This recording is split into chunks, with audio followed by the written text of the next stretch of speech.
first bet on Super Bowl 57. Make every moment more with FanDuel, official sportsbook partner of the NFL. 21 or older, President Arizona, first online real money wager, only $10 first deposit required.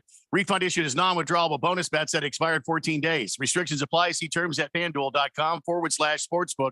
Gambling problem? 1-800-NEXT-STEP or text NEXT-STEP to 53342. Progressive presents Adjusting to the Suburbs. It never dawned on me how much walking I used to do until I bought a house in the suburbs. Like when I'd say, I'm going for coffee, of course I was walking, but now it's like 3 miles and no latte's worth that. I find myself inviting people on walks with me like it's a scheduled activity. This morning, my neighbor asked me what I'm doing, and I actually said, I'm going for a walk with Nancy. Anyway, when you save with Progressive by bundling your home and auto, that's the easy part of adjusting to the suburbs. Progressive Casualty Insurance Company, coverage provided and serviced by affiliates and third-party insurers. Not going to the Super Bowl? We didn't think so. You can go to the best Super Bowl party ever. It's the Players Tailgate with host chef Bobby Flay. Hang out with over 60 active NFL players and feast from over 10 celebrity chefs you see on TV. The Players Tailgate is rated the #1 event to attend 7 years in a row on Super Bowl Sunday, and you can get discounted tickets. Just go to the Fanatic website and click the link to save $75. Get to 1580thefanatic.com for all the details and save $75.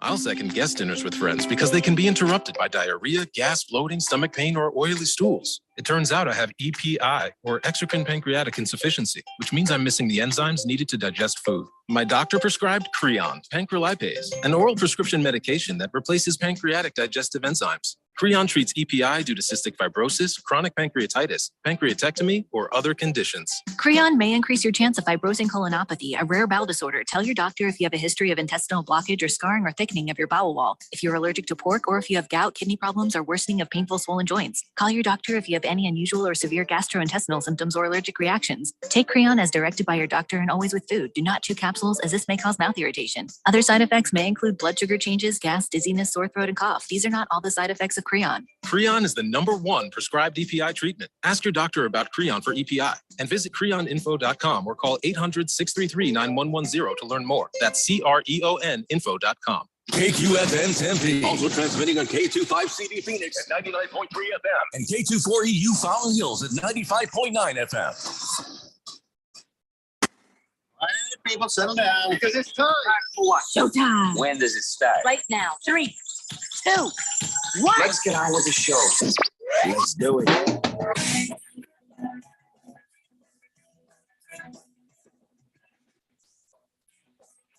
All right, everybody, it's Tuesday here on the Daily Blender. I'm your good friend, your radio pal, Jeffrey O'Brien, alongside Randy White.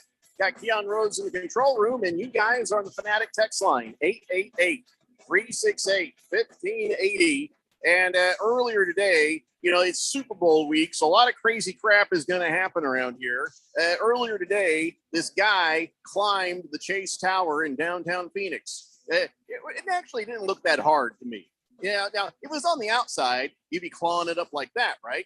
And instead, he found like a little wedge where he kind of did that thing where you just sort of, you know, you hold your arms out and kind of keep yourself up. I don't know that I could do it at this point, but back when I was, you know, healthy, I don't think that would have been that hard, except for being 483 feet off the ground and the chance of plummeting to my death. But this guy climbs the Chase Tower and is immediately arrested. And it turns out that this guy calls himself Pro-Life Spider-Man.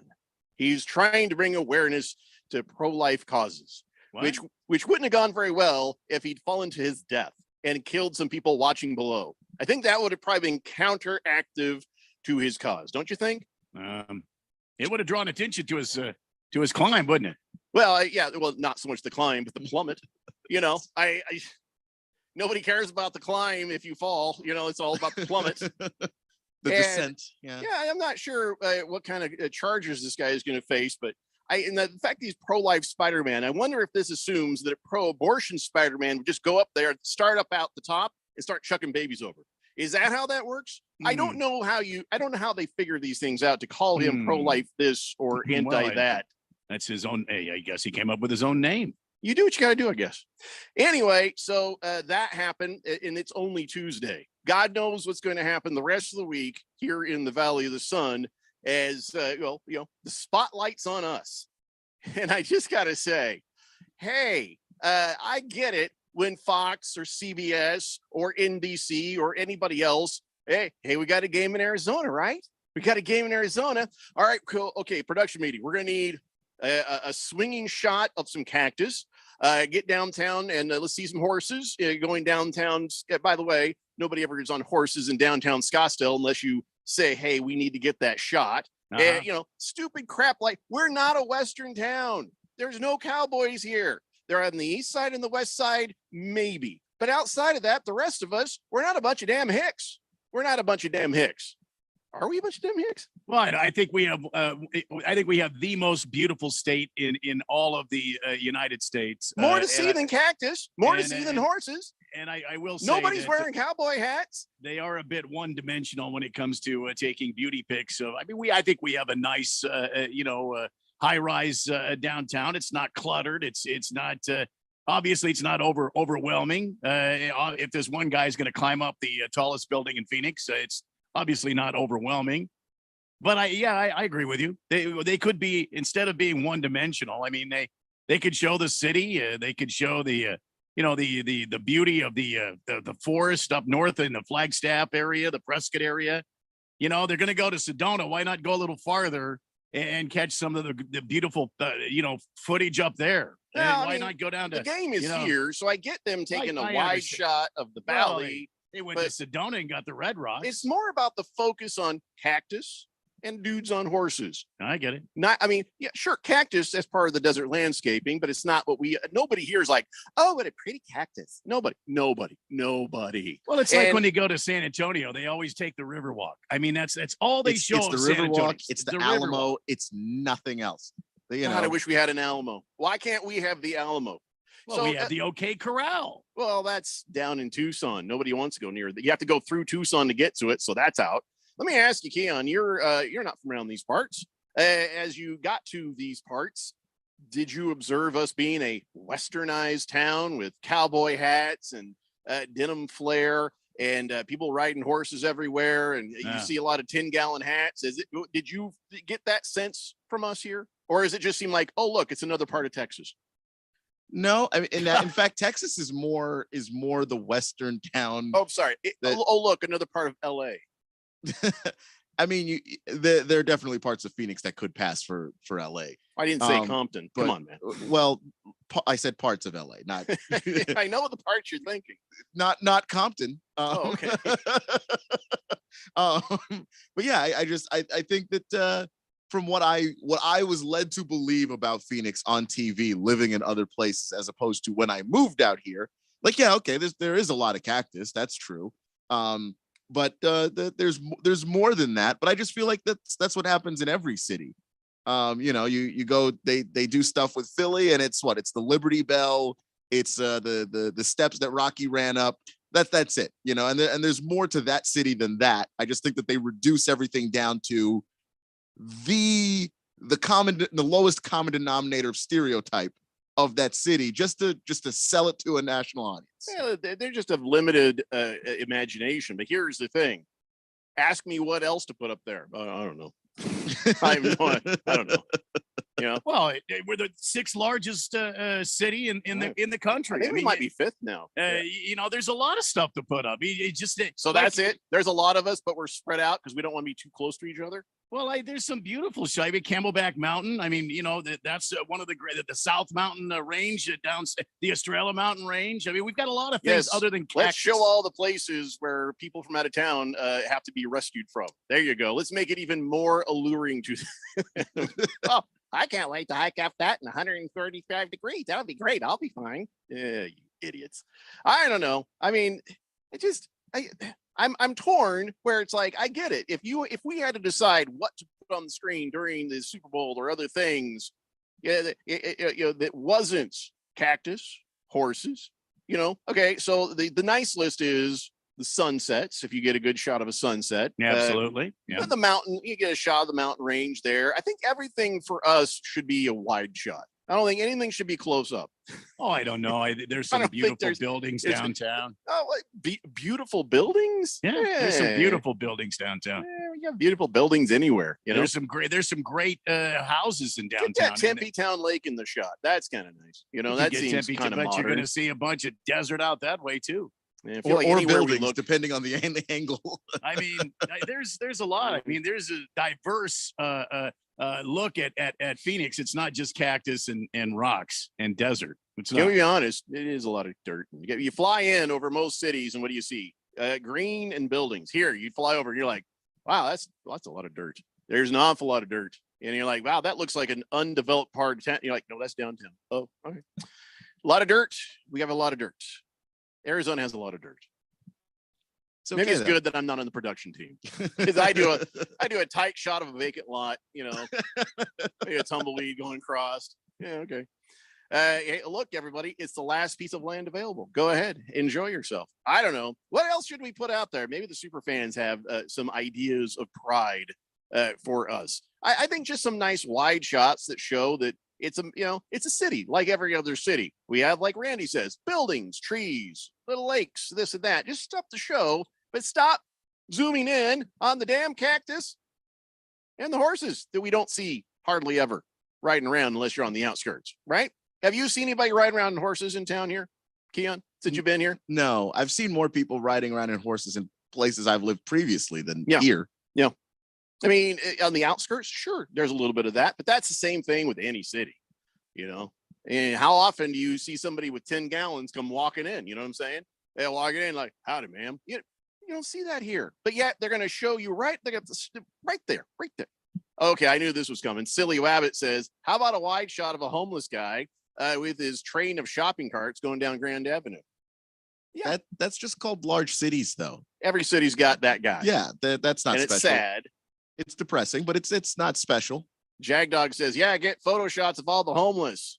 All right. Well, I mean, I didn't say show our warts, and show our failure to take care of human beings. I'm saying, there's to be something else. I mean, to be fair, Jeffrey. To be fair. Yeah, but Keon's not To be fair. There we go. Hey, when they play in LA, what are they taking pictures of? The ocean. The Hollywood sign. Yeah. I mean, they're The taking Walk of pictures of the same. Stars. It's always the same thing over and over. This is the same thing. They come to Arizona, they show the cactus. I'm just And tired that's the of way it. it is. Tired of it. And I don't know whose idea was to use all them weird colors in the advertisement, and they put that big weird bumper sticker on the stadium. I like, we're not Miami. Why are you using those colors? We're not Miami. Curious ASU fan says, Philly fans are starting to arrive, everybody. Make sure to lock your doors. Hide your valuables. Hide them. It's probably good advice there. Wilbur says, how about a wide shot of the new Phoenix Suns owner? Because he's taking us to the promised land. Yeah, okay. I'm okay with that. They'll probably cut to a shot of him if he's at the Super Bowl saying, hey, look, there's a new owner of the Suns. No problem there so far. Pro Dog says, when I drove through Florence, I was thinking, am I in Compton now? Yeah. Let's see. Hook'em Hottie says, I was stopped by a traffic cop on a horse in Old Town once.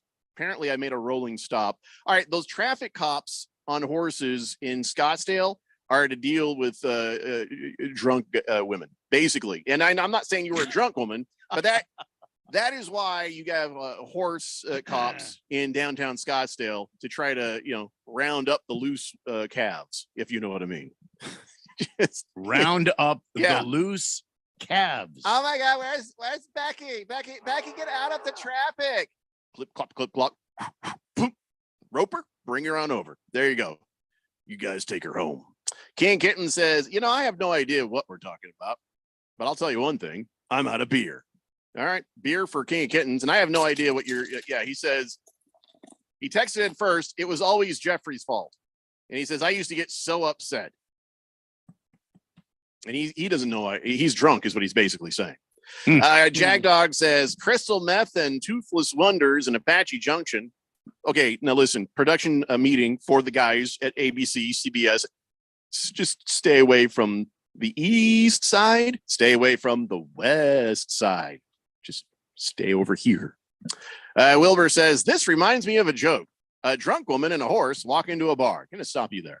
Rob Diz says maybe a good shot up north so people know that we have more than just desert. But we have to own what this area is here in Phoenix. The game is in Phoenix, not in Prescott.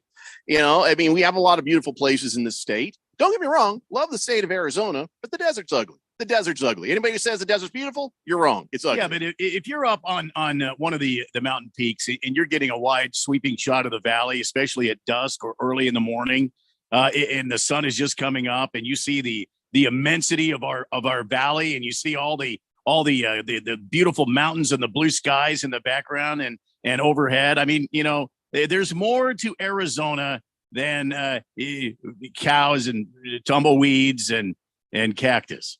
There is way more. Fifth letter is being mean right now.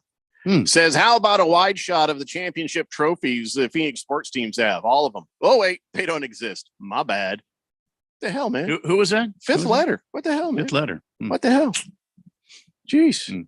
You live here too, buddy. Uncalled for. Uncalled for. It's kind of anyway. So I don't know what set me off on that, but I mean, now that the focus is on us, people are going to do dumb things, and you're going to see a lot of pictures of cactus. So fantastic.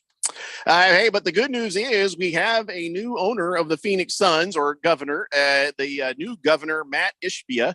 It has been made official. So no more hashtag sell the team server. Now you guys are going to have to concentrate on something else to be grumpy about. But as far as the transaction, it's either has closed today or it will close by end of day. And he'll now have a 57% controlling stake, which is about $2.28 billion. And the other bad guy, I forgot his name. What's the guy? The guy who was the president, he quit. He's out. He was part of the whole scandal thing. So I don't know what took him so long, but it is over. So now we'll see what happens with the Phoenix Suns. And now you have to be watching, thinking, wondering, is there going to be a trade? Will there be are we going to get somebody? Is something going to happen right now before the trade deadline? Because now that this is done, it is wide open. Anyone? I feel like something is going to happen. I just, I'm looking on, the Twitter. I'm watching the TV. I'm seeing a lot of, speculation, but I just feel like something is going to happen. I don't know. I got this in the pit of my stomach, Jeffrey. Well, that's a bad thing. Where maybe DeAndre Ayton goes away. So you're feeling they're going to make a mistake? No. I'm thinking they're going to make some sort of a big move here. I saw some today where it involved DeAndre Ayton, Chris Paul, and somebody else. There's something else, trades maybe to Toronto for Pascal Siakam and Van Fleet to join us. I mean, think about that for a second. I mean, you talk about a guy under the boards for the Suns. Sure. Good night. Thunder Snow says hashtag trade Ayton. Really? Is that the new hashtag? I don't know. I mean, everybody's just hating on Ayton. Hating on Ayton. There you go. Hashtag hating Ayton. Though, I mean, it just depends on what you get back. Like that would be the only reason I would trade DeAndre Ayton, is if there was some piece out there that you couldn't get without having to move him. That would be the only reason.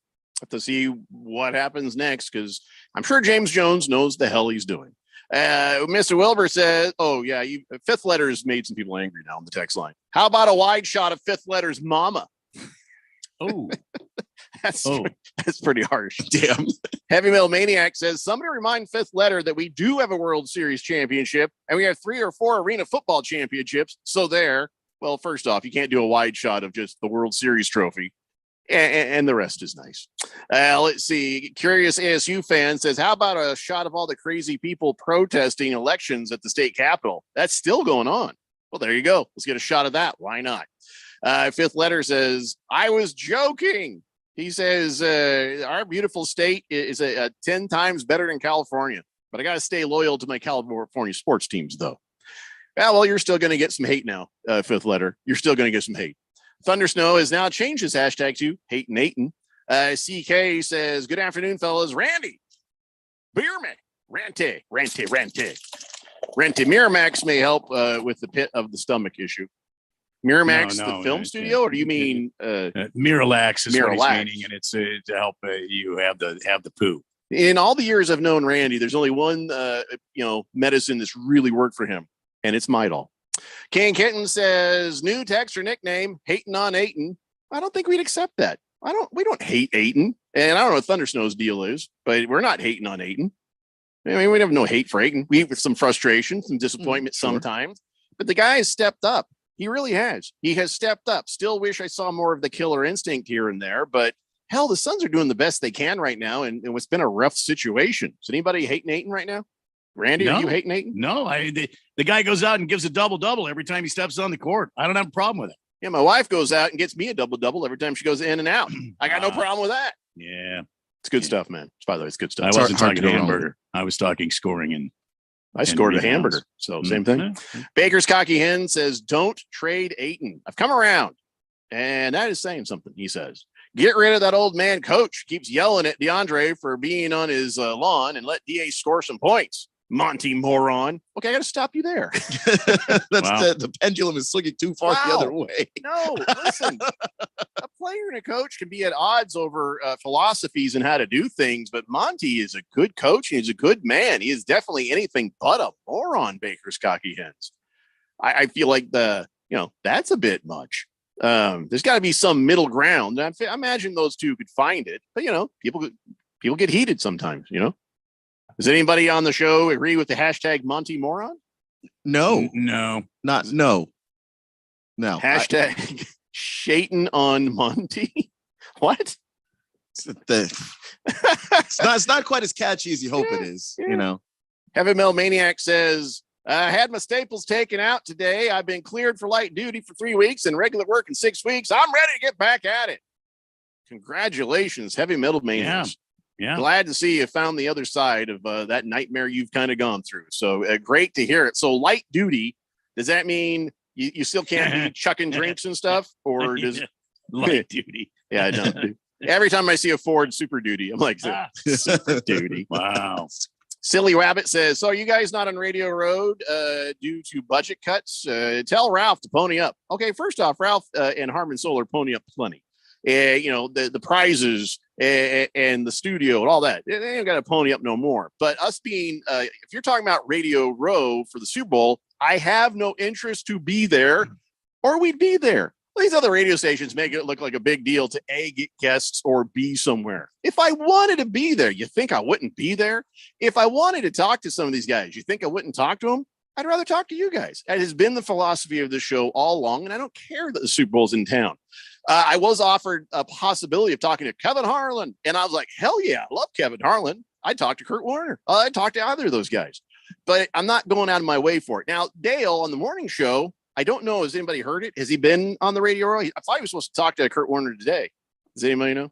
I haven't heard that. No. Well, all I know is we got people on Radio Row. If they want to be there, they're there. If they don't, they're not. Ain't a big deal. So if you hear the other radio stations making a big deal, slobbering all over themselves because they got this guest or they're out someplace, we could be anywhere we'd wanted to be. We're happy to be here with you guys. King of Kitten says, new text or nickname, DeAndre the Man. Well, we're only going to give that to DeAndre Ayton. So that would be his text or nickname. We're not giving it to anybody else. We agree. I think we all agree on that, right? I think that's fair. Yeah, that's reserved, King of Kittens. It's a daily blender here on 1580, The Fanatic. This is the Brent Musburger's action update for Arizona's new home for sports, The Fanatic. Now, here are the latest lines from my guys in the desert. College basketball tonight, number 10 Marquette taking on number 21 UConn. The Huskies a 4.5-point home favorite in stores, minus 196, while the Golden Eagles are plus 162. The over-under in the Big East clash, 147.5. Number 24 Rutgers against number 18 Indiana. The Hoosiers a 4.5-point home favorite in Bloomington, minus 200. The Scarlet Knights plus 164, over-under 135.5. LeBron James 36 points away from becoming the all-time NBA scoring leader, plus 135 that he gets it tonight against the Oklahoma City Thunder, or minus 195 that he gets it on Thursday night against the Milwaukee Bucks. I'm Tony Desiri with your VSiN Action Update on 1580 and 99.3 The Fanatic.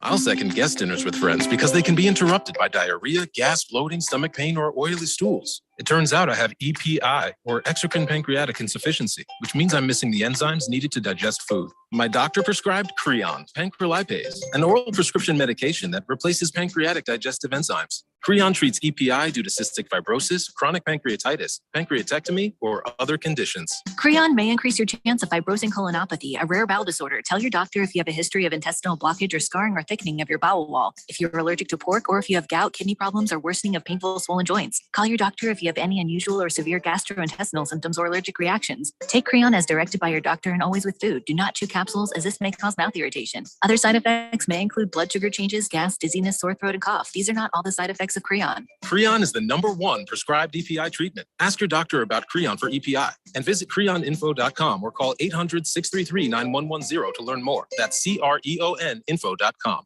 Seems like everything is going electric these days. Electric cars, electric trucks. But what you save on gas, you pay for with that electric bill. With all these things being plugged into your house, wouldn't it be nice to save up to 85% on your monthly electric bill? Well, you can do that with zero down and no payments for 12 months. Call Harmon Solar. Harmon Solar is a family-owned, woman-owned local company that uses top-of-the-line equipment. Call Harmon Solar, 800-281-3189. That's 800-281-3189. Or go to harmonsolar.com. Are you ready for the biggest Sunday in sports? DraftKings Sportsbook, an official sports betting partner of Super Bowl 57, has all the Super Bowl action you need. New customers can bet just $5 and get $200 in free bets instantly. Plus, all customers can get in on the Super Bowl 57 excitement with DraftKings Happy Hour Super Boosts. Check the DraftKings Sportsbook app every day between 6 p.m. and 9 p.m. Eastern to see what prop bet will be boosted. Download the DraftKings Sportsbook app and use code BET1580. New customers can bet $5 on Super Bowl 57 and get $200 in free bets instantly. Only at DraftKings Sportsbook with code BET1580, an official sports betting partner of Super Bowl 57. 21 and over. Arizona only. Gambling problem? 1-800-NEXT-STEP. Bonus issued as free bets. Often required for odds boost. Bet type and amount limits vary. Eligibility and deposit restrictions apply. Terms at sportsbook.draftkings.com/football terms. It's the big game in Glendale. America's championship. The season-long journey for Super Bowl glory is 4 quarters away, and we have you covered for all the action. You gotta love it. The Eagles versus the Chiefs. Get the latest news, injury updates, information, and analysis only from your exclusive radio home for Super Bowl 57, 1580 and 99.3 The Fanatic, and always on at 1580thefanatic.com.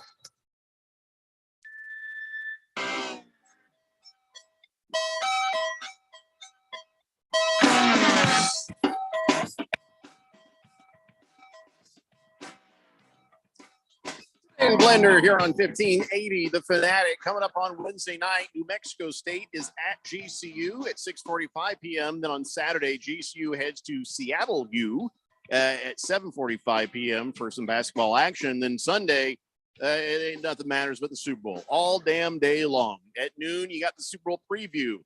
At 1, you got Super Bowl Insider. At 2, you got the Super Sunday pregame show. And then the actual broadcast starts at 3 p.m. with the pregame show. And then the actual kickoff should be around 4:30 p.m. or so, give or take.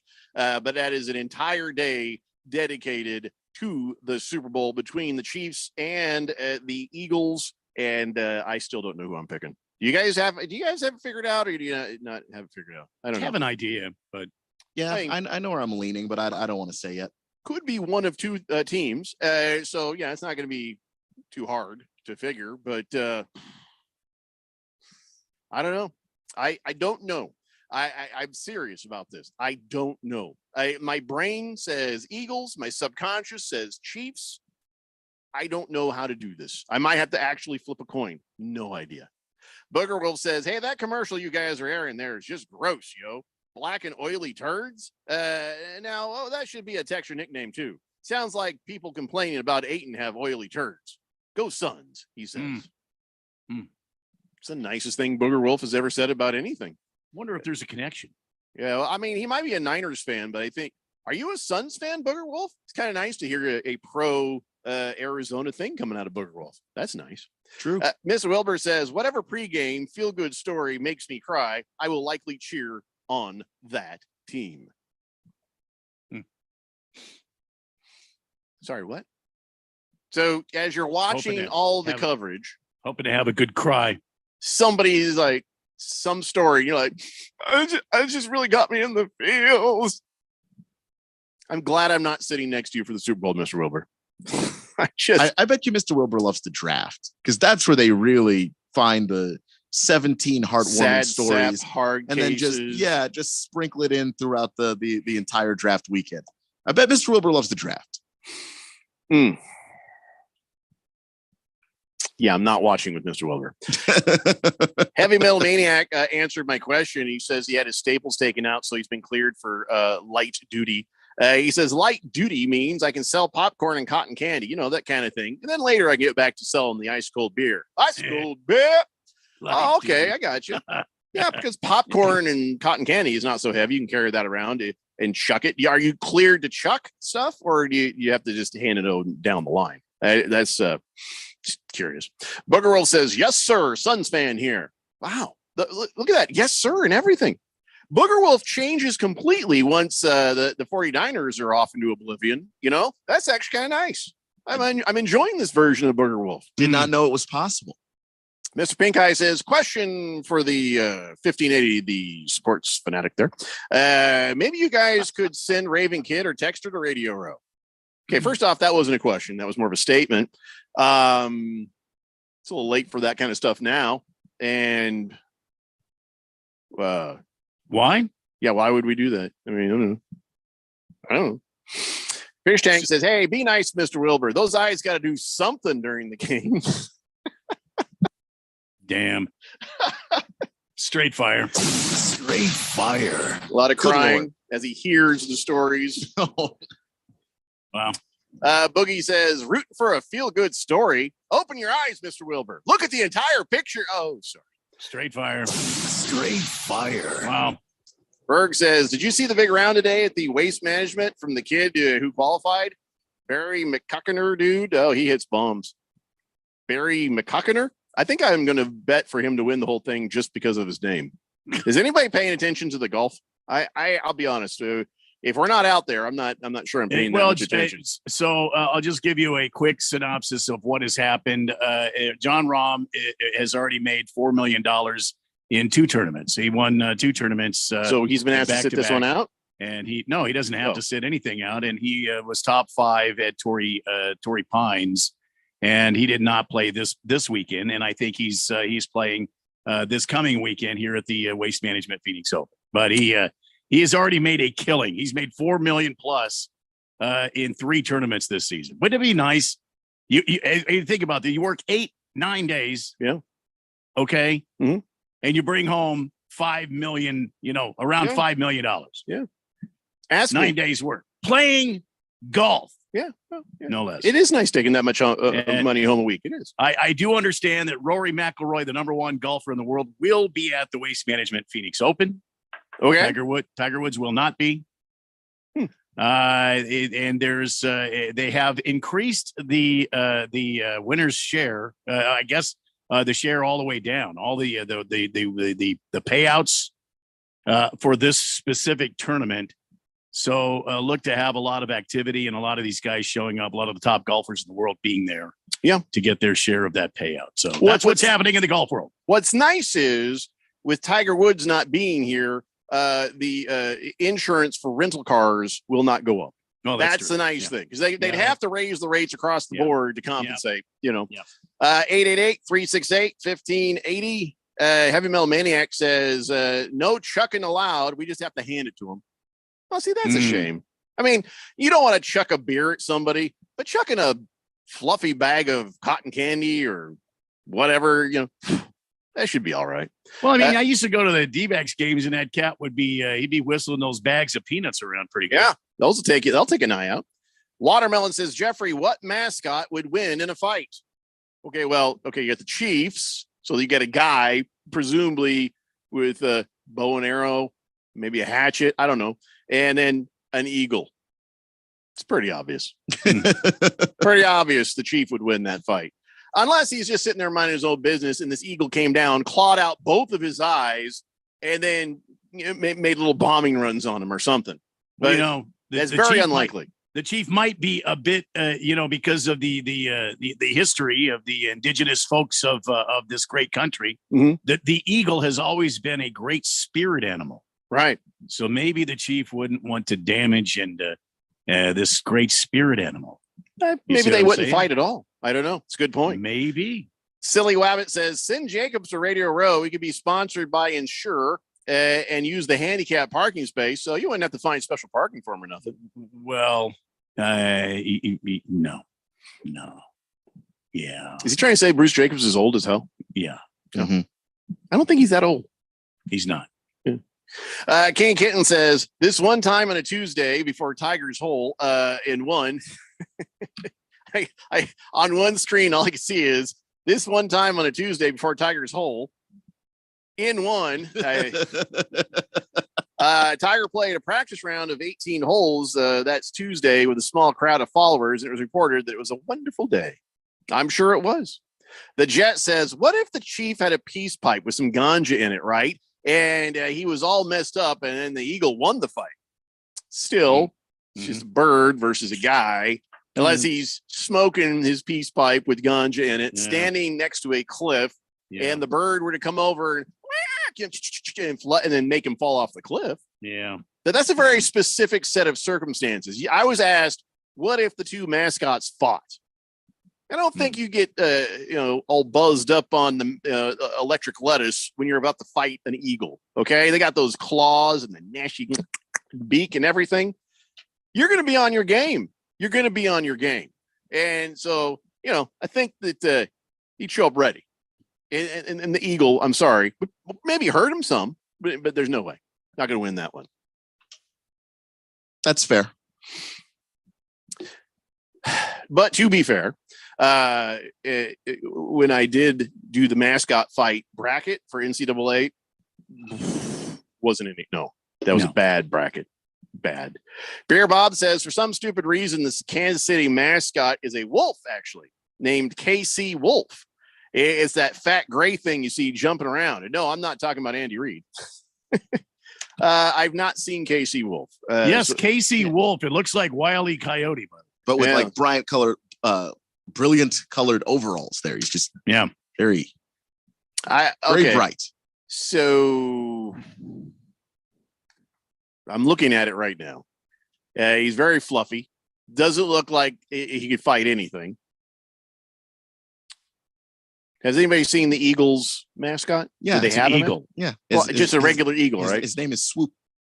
But it's like an eagle on somebody's arm, right? No, he's a guy in an eagle suit. There is an eagle suit. Swoop. Okay, let me look at Swoop. Now, if we're going to go mascot to mascot, I put in Swoop and I got something that looks like chocolate potato chips. Ooh. Maybe I better just take the S off there. Swoop. And, okay, yeah, the Eagles mascot would win. Swoop would beat the, what was the other guy's name again? The Gray Wolf thing. Casey Wolf would get his ass kicked upstairs and downstairs by Swoop. Okay. All right. So I think this is a better way of doing it. Yeah. The Swoop looks like more of a badass, and Casey Wolf, how's that fit the Chiefs? Just makes no sense. There's a lot of wolves in Kansas. And then you gave him a white guy name, Casey. Really? Okay. Well, it's Kansas City, so. Oh, I got it. See, Casey Wolf. Got it. Still. Sorry. No. Decision. Eagle. Swoop the Eagle. Absolutely. Jet's right. Casey Wolf looks like Chuck E. Cheese mouse in a Chiefs jersey or something. You were absolutely 100% on that one. King Kenton says, I picked up my neighbor's really cute tiny puppy today, and then it immediately peed on me. Nice. Yeah, that's what they do. Fish Tank says, I thought the Chiefs mascot was Mr. Sideline Walrus. No, that's the Chiefs coach. That's the Chiefs coach. Now, if we had a fight between Sirianni and Andy Reid, I don't know. Andy Reid, he's got experience. And that's a guy who looks like maybe in the past he could have been in a couple of brawls. But he also looks like the guy who just makes sure he holds his two beers out of the way of everyone else fighting in a bar fight. Sirianni, Sirianni looks like a guy who's in a beer fight every week. He's in a bar fight every week. Doesn't he look like that guy? That guy who's just like, you bump his chair and he's already up with his shirt off, ready to fight and you. He doesn't win any of them, but he's ready to fight the next week. So his eyes are always so dark and sunken. He's just like hung over constantly. What do you guys think? Sirianni or Andy Reid in a fight? I'm taking Andy Reid. Weight classes were invented for a reason. Yeah, if you have to get close to Andy Reid and he gets his hands on you, but youth and he's from Philadelphia. If I thought Sirianni was a fighter, he just doesn't strike me as a guy that's good at fighting. He strikes me as a guy that wants to fight. But Sirianni is that Italian name though. Maybe he's got some mob ties. You see what I'm saying?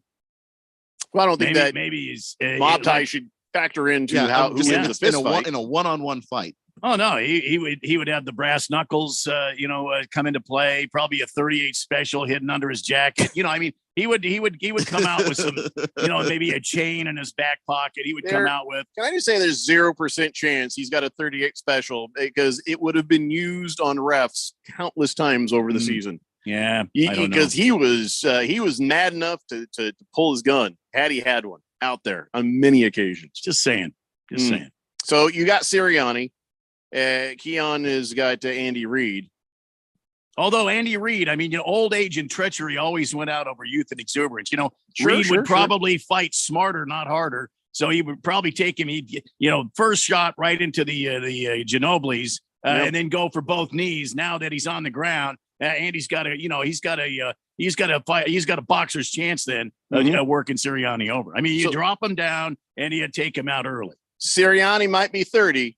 But Reid going to fight dirty. Yeah. Oh, yeah. Yeah. See, I like that. Yeah, there it is. Like that. That's very good. Yeah. All right. I'll give you the advantage to Andy Reid. Andy Reid would win the fight. Baker's Cocky Hen says, yeah, have you ever seen an elephant seal fight?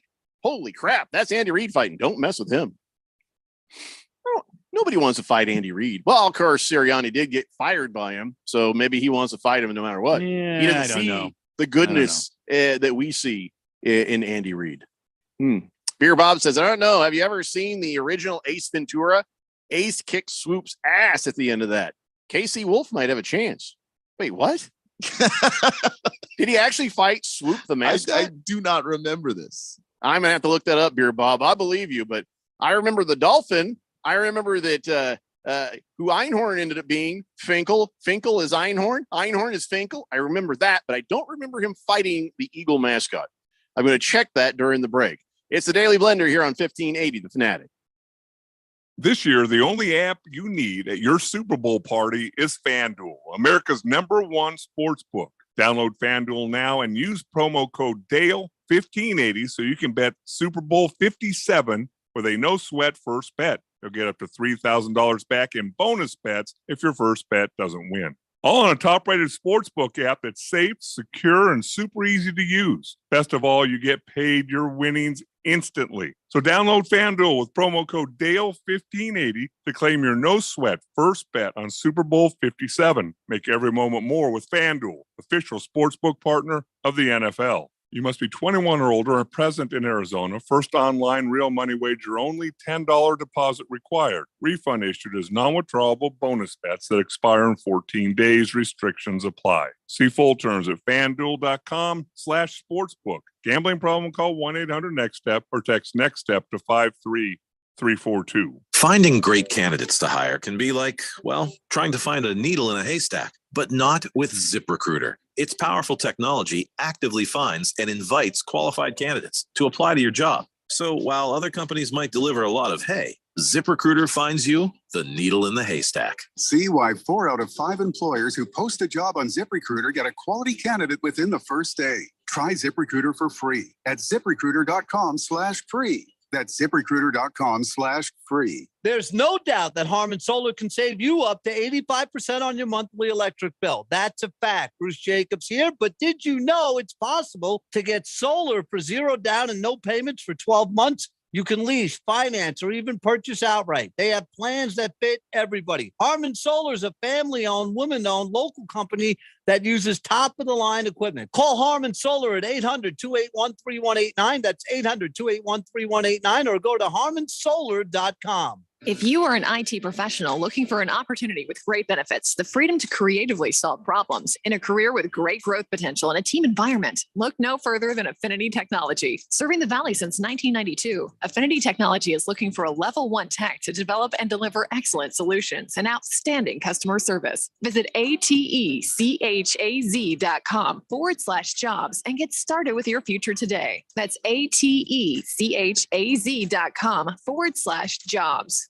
Hi, Jada Cantor here, Diamond Dave's daughter. I've watched my dad as I grew up talk about what he can do, what no one else can, because of our family's 4th generation connections, direct importing and operating out of an office instead of a typical retail location. If you want something special in a diamond, a wholesale price, and to have the owner personally involved in your special diamond, call my dad, Diamond Dave. Call Diamond Dave at 480-397-2450 or follow him on Instagram at Diamond Dave KNTOR. 1580 and 99.3 The Fanatic. Live and local.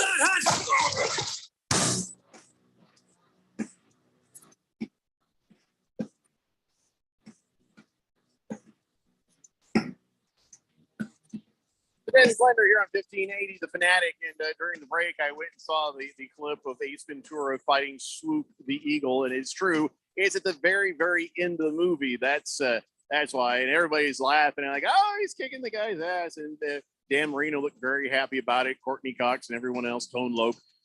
So yes, I forgot that part of the movie. I had totally forgotten. So thanks for reminding me on that. So yeah, but still, I stand by my assessment. Swoop the Eagle would beat Casey the Wolf in any sort of hand-to-hand combat. I'm sorry, that Casey the Wolf looks weak as hell. The Jet says Andy Reid would actually be easy to fight.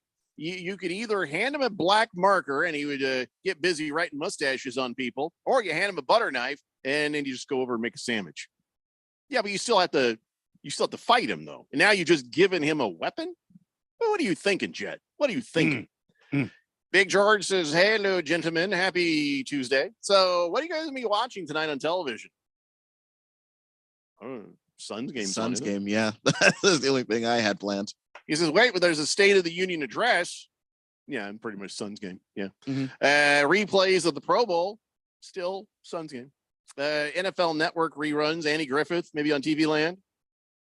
Okay, Suns game. Suns playing the Nets. I think we're good there. Fish Tank says, yeah, Ace 100% fights the Eagles mascot. All right. A bird lands on the sideline that Ace wants to catch and make a bunch of money from. Swoop comes over and accidentally scares it away.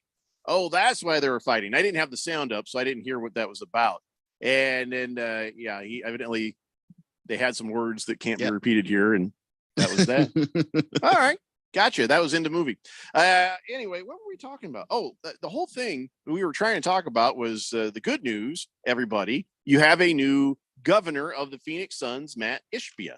And how long will it be if there's going to be moves made before moves are made? If they don't make a move today, that means they weren't holding out, waiting on a move. You know what I'm saying? They weren't just getting Sarver out of the way so they could do a deal, say with Crowder or something like that. If it takes more than a few days, it's just stuff that they've been working on, and it had no impact who the owner was anyways. I don't think that it was going to have any impact who the owner was, just because you need to make moves regardless of that. And if you know that there's going to be a changing of the hands or whatever, you're dealing with the same contracts that that you're already dealing with. The contracts have to match in these trades. So it's not like you're asking the current owner to spend more money or anything like that. So it's going to be a continuation either way of what they were already working on. So now we have a deadline of Thursday.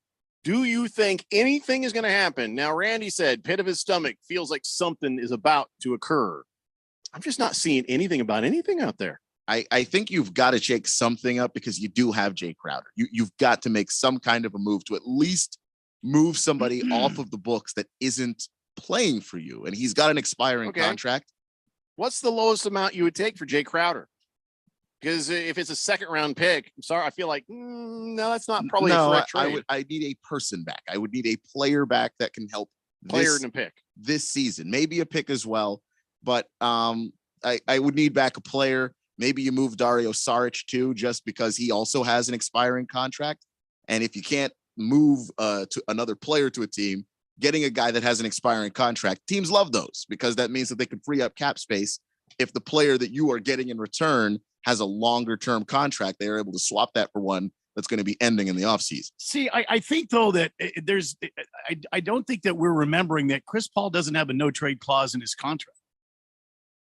Correct. And I don't know that that's something that you're necessarily forgetting. I think they're going to pass him on. I think they're going to move him along and package him maybe with the Bridges, or they might or not Bridges, Jay Crowder. They might use him more to bring somebody in that's going to be instant effect on this team right away. Like I said, maybe that Pascal Siakam trade with Fred VanVleet for Chris Paul and DA and a draft pick. I mean, man, I don't know. Think that you would want to mess with the DA or Booker on this one. You know what I mean? I don't know if you want to do that. Yeah, especially since Siakam's not a center. So like, unless you're saying like, the centers we've got on the roster will do all right enough. But I think if you move Chris Paul, I think Saric is probably the center that they have on the roster that's more likely to move because of his expiring deal. That would be the one. And if the Raptors are moving on from Siakam, moving on from Fred VanVleet, it means they're rebuilding. So they would probably not mind having Chris Paul as much, and they wouldn't mind, taking on Jay Crowder and Dario Saric. Let me ask a question about the whole Chris Paul thing. How much is he getting paid a year again? It can't be tons. I don't think is it tons? I don't think it's tons. That's the whole thing. Everybody keeps bringing up whether or not Chris Paul could get shipped out as a part of a trade. And I think you don't even have to. I don't think he's hitting that cap. On this, 10? I mean, this 10 year, no, he's making 28 mil. 28? Yes. All right, trade the hell out of that guy. Yeah, no, his contract is huge. That's why we're saying the contract that's right. ages poorly, because I mean, the next year it's going to be 30 mil. That was a thank you as a for your base. service contract right there. Thank you for your service. Okay, well then, yes, trade the hell out of him. But guess what? Nobody's going to want that. No, who's going to take $28 million Chris Paul today? And that's why I say the Jay Crowder expiring deal, the Dario Saric expiring deal, he would have to go to a team that is rebuilding, that they know we're not going to be where we want to be for another couple of seasons. That would be the team that would take on Chris Paul. The Raptors do look like a good fit for that. Booger Wolf says the Suns won't let Ayton leave. It had to be Cam Johnson or Bridges. Both KD wants to play with Paul, Book, and DA. There's a Suns championship formula right there. Yeah, but you gotta give to get. I don't know the right formula here. The Nets are not. I mean, they came out and said as much today. They're not gonna move KD. They're gonna hang on to him and build around him. Yeah, they were having conversations about the future of the team and how to move forward. But you know what? KD is one of those guys who'll sit there. You're like, all right, I'll have your conversation, but he's going to do what he's going to do, or he's going to want what he's going to want, and we'll see what happens next. Just because they're having that conversation. I mean, today's Tuesday, still some time. Just saying. Big George says, good choice on the Suns game. Unfortunately, that game is an early start at 4:30 p.m. So when that's over, I'll be watching Andy Griffith reruns. My wife was flipping across the channels the other day, and just happened to come up the Andy Griffith where he has a jujitsu guy pretend to be Barney and beat up this thug down the street. The thug later on played Sam the Butcher on the Brady Bunch. Anyway, but it was pretty good. It was pretty good. I saw there some amazing lighting. I saw some good acting. I saw they just used to make TV different back then. You know what I mean? They just used to make TV different back then. I could appreciate it. I'm just, no point. King Kitten says, Wheel of Fortune and Jeopardy, they're being bumped after midnight, Well, okay. Just today, just because the president's on. It's not the end of the world. Hookem Hardy says, Mike McCarthy or Andy Reid in a sandwich eating contest. Who you got? Mike McCarthy. Mike McCarthy. Mike McCarthy. For sandwich eating some bitch. Again, we've elevated him to 4 sandwich eating some bitch, one in each hand, one in his special sandwich pocket, and another one under the hat. He's got a hat sandwich. That 4 sandwich eating some bitch right there. Mike McCarthy for the win. Not that Andy Reid wouldn't give a good go. Not saying he would not make a good showing. But on this one, no. Yeah, Mike McCarthy. I mean, we're talking about a guy that did rank his burgers at Super Bowl Media Day yesterday. You know, yeah, he started with the In-N-Out burger. Sure. Went Five Guys. Sure. And then Shake Shack. Yeah. Yeah, those are all good. Those are all good. Yeah. Quality taste. I think Andy reads a quality over quantity. Yeah, he's going to enjoy the sandwiches and the burgers. He's not in a hurry. You know, he's not in a hurry. Mike McCarthy is going to be thinking, how long will I get to afford sandwiches? You know what I'm saying? Andy Reid's got plenty of time to enjoy his sandwiches. Jagdog says, Sam the Butcher used to give Alice the meat. Oh, yeah. Twice a week. The Jess says, I'm extremely happy for the Suns playing the time slot that they do. I don't want to watch that comedian that'll be on ABC, NBC, CNN, and CBS. Old Joe Biden is Def Comedy Tour. I mean, I say deaf, it's DEAF because he's old as hell. King Kittens, thank you very much. But it's funny. Jagdog beat you to that joke about Alice and Sam the Butcher's meat. 888-368-1580. I don't know if you had been flipping around the channels last night and saw, but Klay Thompson, holy crap, 12 3-point shots, 42 points against OKC. And then there's this one little stat that shows up. You're like, how? What? 0. He has a 0. Not one attempt at a free throw. How does that happen? You just shoot threes. No, he's shooting threes, but you tell me nobody fouled him ever? Well, not once. You get to the free throw line, and honestly, this might be something that the Suns should think about too, because the Suns are actually one of the worst teams when it comes to driving to the basket. But that's how you draw fouls in the NBA. If you don't go to the basket, you're not getting that many fouls. And Klay Thompson doesn't drive that much anymore. It's mostly jumpers. It's, and from distance too. So he's not going to really draw very many fouls. You're not forcing anybody to reach in and try and poke the ball because you're going left or right. But if you've got Klay Thompson on like 3-pointer number 9, you got to put somebody on him who's trying to do something. And even in that moment, a lot of times contact gets made. So I bet if you go back and watch the game, there probably were fouls that just didn't get counted. That's all I'm saying.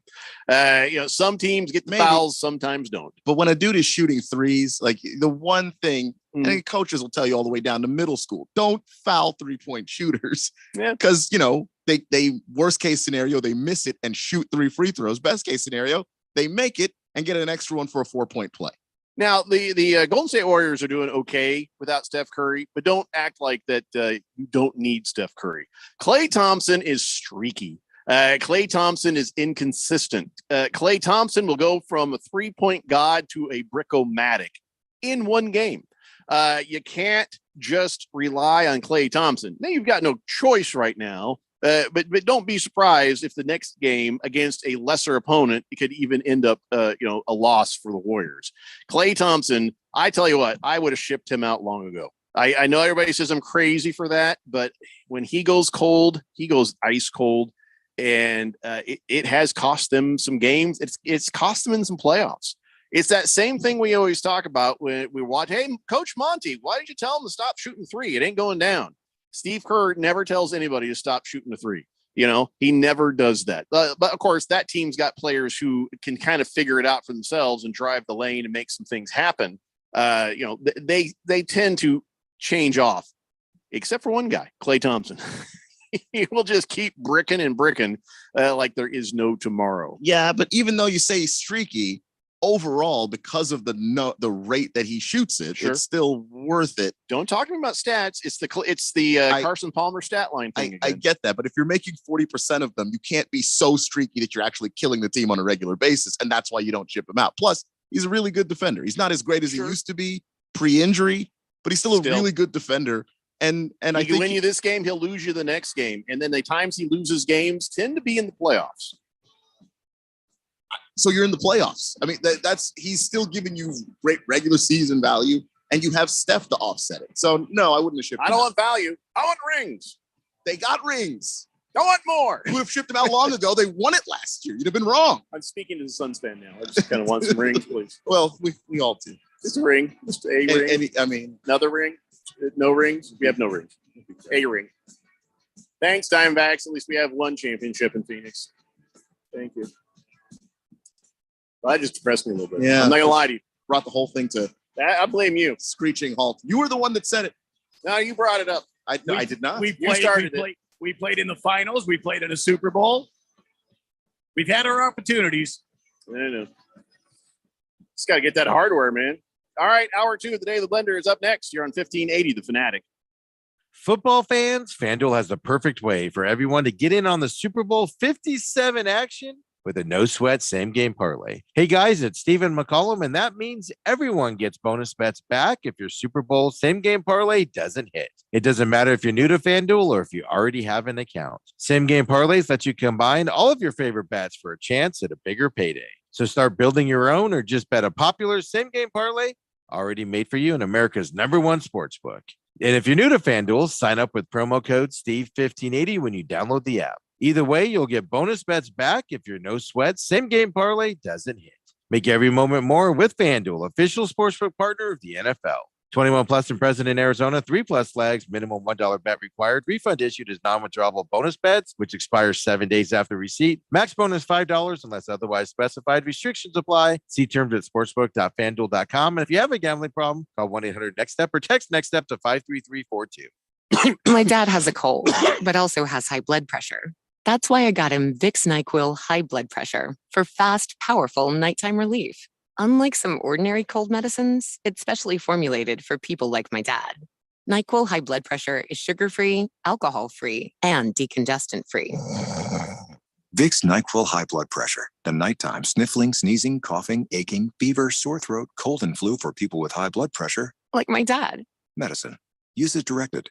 Are you a planner? Do you like to plan ahead? Then, of course, you already have a plan to call Harmon Solar, right? Bruce Jacobs here. It should be at the top of your list to get solar now and enjoy huge savings next summer. Up to 85% on your monthly bill with zero down and no payments for 12 months. Then you can plan what to do with all that extra money. Harmon Solar is a family-owned, women-owned, local company that uses top-of-the-line equipment. Call Harmon Solar 800-281-3189 or go to harmonsolar.com. If you are an IT professional looking for an opportunity with great benefits, the freedom to creatively solve problems in a career with great growth potential and a team environment, look no further than Affinity Technology. Serving the Valley since 1992, Affinity Technology is looking for a level 1 tech to develop and deliver excellent solutions and outstanding customer service. Visit atechaz.com/jobs and get started with your future today. That's atechaz.com/jobs. Not going to the Super Bowl? We didn't think so. You can go to the best Super Bowl party ever. It's the Players Tailgate with host Chef Bobby Flay. Hang out with over 60 active NFL players and feast from over 10 celebrity chefs you see on TV. The Players Tailgate is rated the #1 event to attend 7 years in a row on Super Bowl Sunday. And you can get discounted tickets. Just go to the Fanatic website and click the link to save $75. Get to 1580thefanatic.com for all the details and save $75. Live from the Harmon Solar Studios in Scottsdale. This is KQFN Tempe. Also transmitting on K2560 Phoenix, 99.3 FM. And K240 U Fountain Hills at 95.9 FM. All right, people, settle down. Because it's time. For what? Showtime. When does it start? Right now. 3, 2, 1. Let's get on with the show. Let's do it.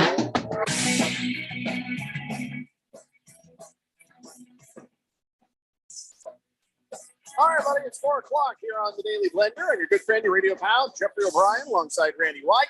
Got Keon Rose in the control room, and you guys are on the Fanatic text line, 888-368-1580. We broadcast live in the Harmon Solar Studio in Scottsdale. This might be a troubling tweet for me from Jim Irsay of the Indianapolis Colts.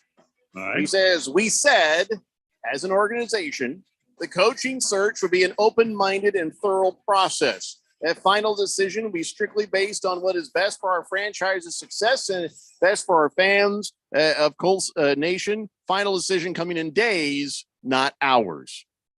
Wow. Okay. You know, I'm thinking is about to happen here. I'm thinking Eric Bieniemy is about to be the next head coach of the Indianapolis Colts. I'm serious. I really believe that. Days. What's days away from now? The Super Bowl. Well, Super Bowl, after that, you can announce you've already decided because they've had an interview with Bieniemy. Bieniemy says, "Hey, you know, as far as I'm concerned right now, I am where my feet are." Yeah. Right now I am where my feet are. And he says, the only one interview I've had for a head coaching position, it was the Indianapolis Colts. I thought it went great. Right now I've interviewed for the Colts and I thought, okay, we'll see where that goes. Now, as far as offensive coordinator stuff, right now I am where my feet are. And right now I'm focused on helping us win this game this weekend. Yeah, that's what he's supposed to say. That's a great perspective. Yeah, that's good for him. And I guess that, you know, lack of any kind of activity, and the Cardinals have had plenty of activity. They're still talking to those other two runner-ups, but I not seeing a whole lot of news of Colts interviewing other people. I mean, they have, but I feel like they have already decided on Eric Bieniemy. And I don't. How should I feel about this? I guess if I drop the dude choked a lady, heebie-jeebies, then I got to look at Eric Bieniemy as far as he is as a coordinator and what his potential would be. Didn't he serve as an interim coach when Bruce Arians wasn't feeling well once? Or is that Todd Bowles too? No, that was Todd Bowles. Yeah. All right, help me out. Tell me all about Bieniemy. What am I in for here? Well, it's a guy that's been sitting, under Andy Reid's tutelage for many years now. He's been working the offensive game plan of one of the great offensive minds of our time, and Andy Reid, surely a first ballot Hall of Famer when into Canton when he decides to hang up the headset and go and retire. I think it's a lot of pluses for you. You've got some offensive needs, you got some defensive needs, and I think Eric Bieniemy coming in would be a great opportunity for your Colts. The fact we haven't moved means it's not going to be probably. Well, I mean, there's also the possibility of Shane Steichen. How do you say that guy's name again? Steichen. Yeah. Wait, which Steichen? Steichen. Is it Steichen? So it's either Steichen or Bieniemy, but I feel like, I don't know, my spidey senses feel Bieniemy. I don't think it's going to be Rams defensive coordinator Raheem Morris. It's not going to be the Bengals guy, Brian Callahan. It's not going to be Wink Martindale from the Giants. It's not going to be Aaron Glenn from the Lions, and it's not going to be Rich Bisaccia from the Packers, or it had happened already. You see what I'm saying? It would have happened already. Well, either that or you go, what's the rush? Once the top flight candidates got snatched up and you're left with a lot of coordinators, why rush through the whole process? You already have a general manager, and so they're going through that draft process. So yeah. Let me answer the question here. It is this. There's no rush to, and there's no rush not to. Although there is another team who is also looking for a new head coach, and it's called the Arizona Cardinals. So, and the fact that the Cardinals haven't made any moves, but although they are double interviewing the guys they've interviewed, Colts don't seem to be doing that right now. So I feel like the Colts have already made their decision based on somebody who's playing in the game this weekend. The Cardinals are really looking at maybe they're double interviewing the guys they're talking to because they think maybe they won't get the guy they want this weekend. But here's the thing. They haven't interviewed Bieniemy, which means they're not interested in him. But they did interview Shane Steichen, right? Yeah, they interviewed him, and they interviewed Lou Anarumo of the Cincinnati Bengals, and I forget the other name. They could have him right now if they wanted. Kafka. Mike Kafka, that was the other one. They could have him right now if they wanted to. They could, but why rush that process? Again, there's no rush. Once you've made your decision, you just do it. There's no reason to wait.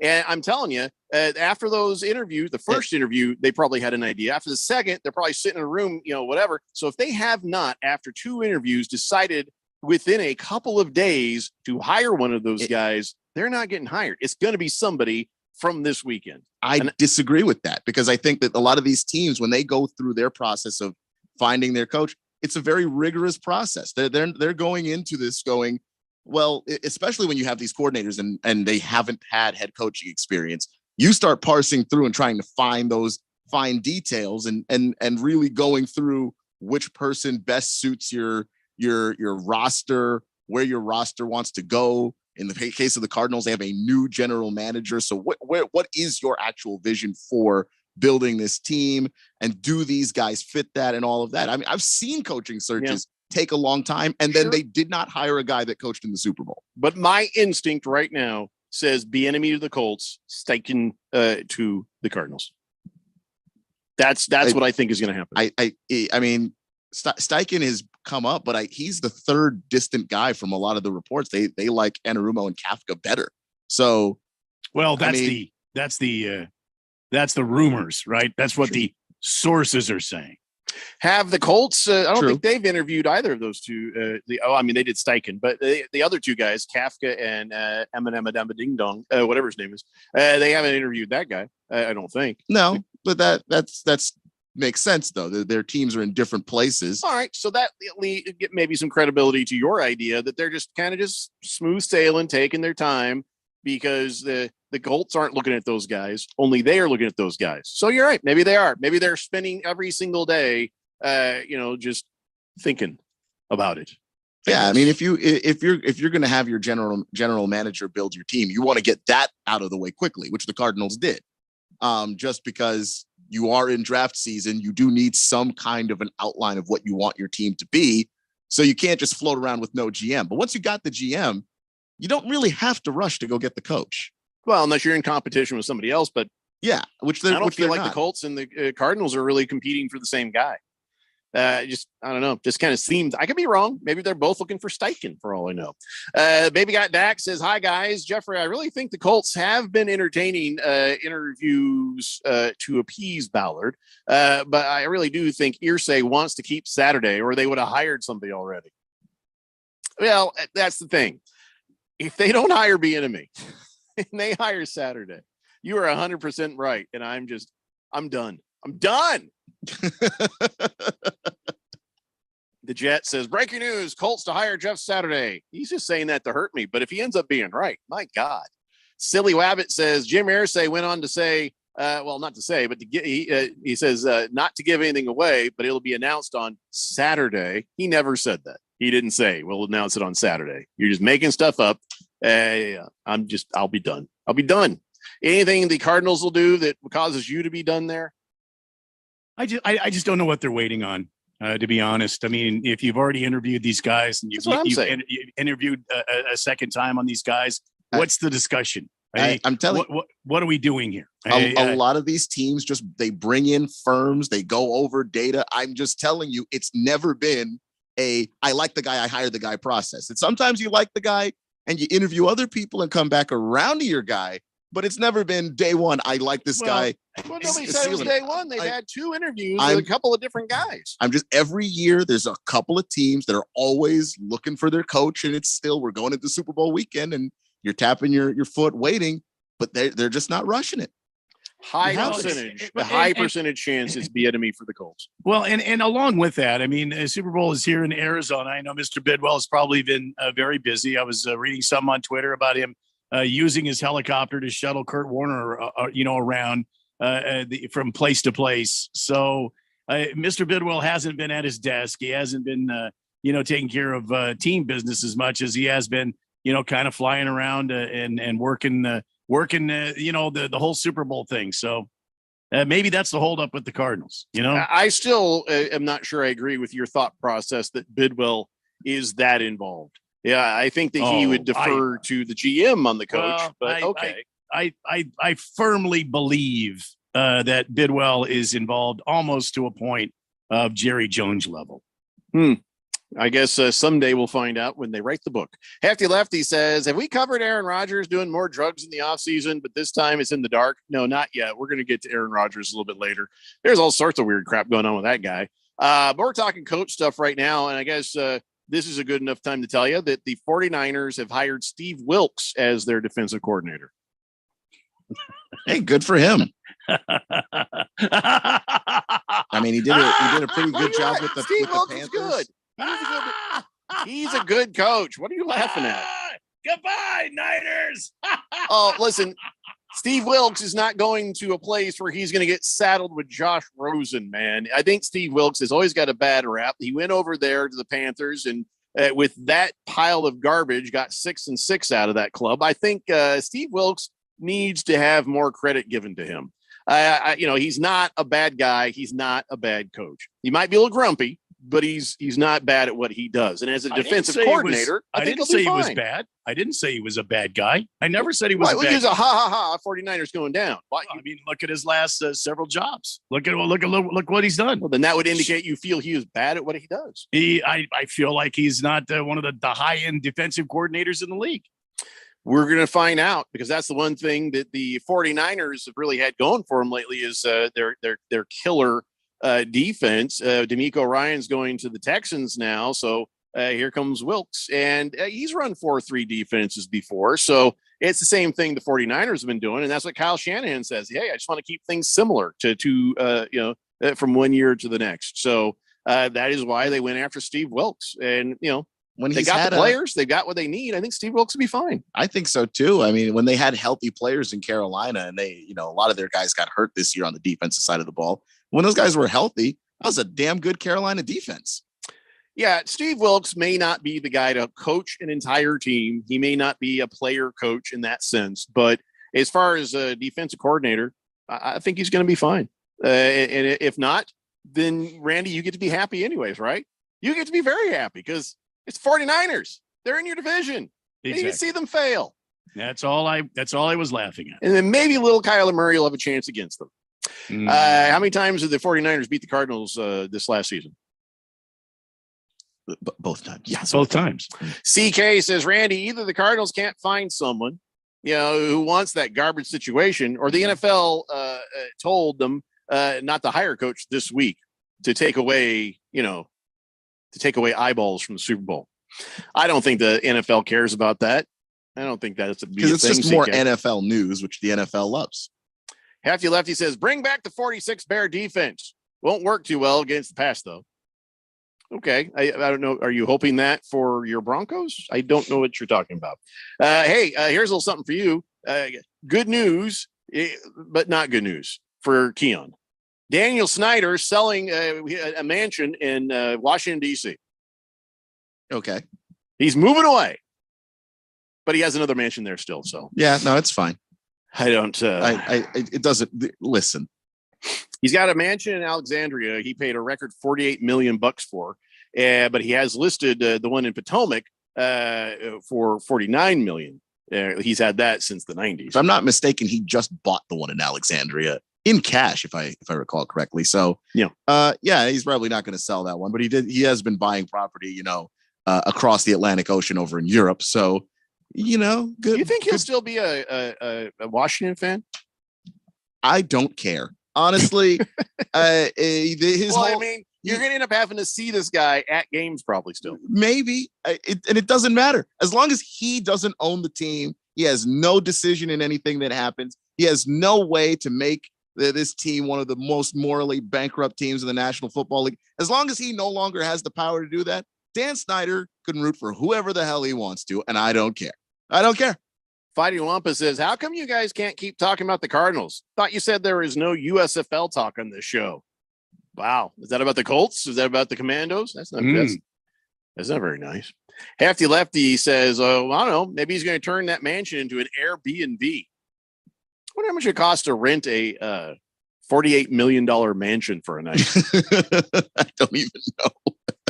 Booger Wolf says, imagine all the Colts staff in the conference room looking at Jim Irsay's eyes go straight wonk. Then he's sitting there making a decision. That's a goofiness of a generation right there. Good luck, Colts fans. I hope somebody's listening to Chris Ballard right now more than Jim Irsay. I would say that Irsay is more meddling than Michael Bidwell, Randy. I mean, 100%. You would say that? Well, yes. Okay. Irsay is more meddling as an owner than Michael Bidwell. I think at this moment. He absolutely stepped over Chris Ballard and went after Jeff Saturday, who Chris Ballard did not want. Yeah. I don't think Chris Ballard wanted Matt Ryan. I don't think Chris Ballard wanted a whole slew of people that got thrust upon him. I really believe that too. Hefty Lefty says, that mansion would be awesome for bachelor parties. Again, I would imagine it would be cost prohibitive. Random Texter says, Jeffrey, tell me if you agree. You have to think that the OC from Kansas City Chiefs or the OC from Philadelphia Eagles are at the top of the list for the Colts head coaching job, right? simply because what's stopping them from hiring any of the others on the list? That's kind of what I was saying in the last hour or earlier this hour. I don't know. It all runs together. I know Bieniemy has said he's not doing any more interviews until after this game is over. Also another thing, but I think it's Bieniemy. Could be the other guy. Could be. And okay, so Keon, how should I feel about the other guy?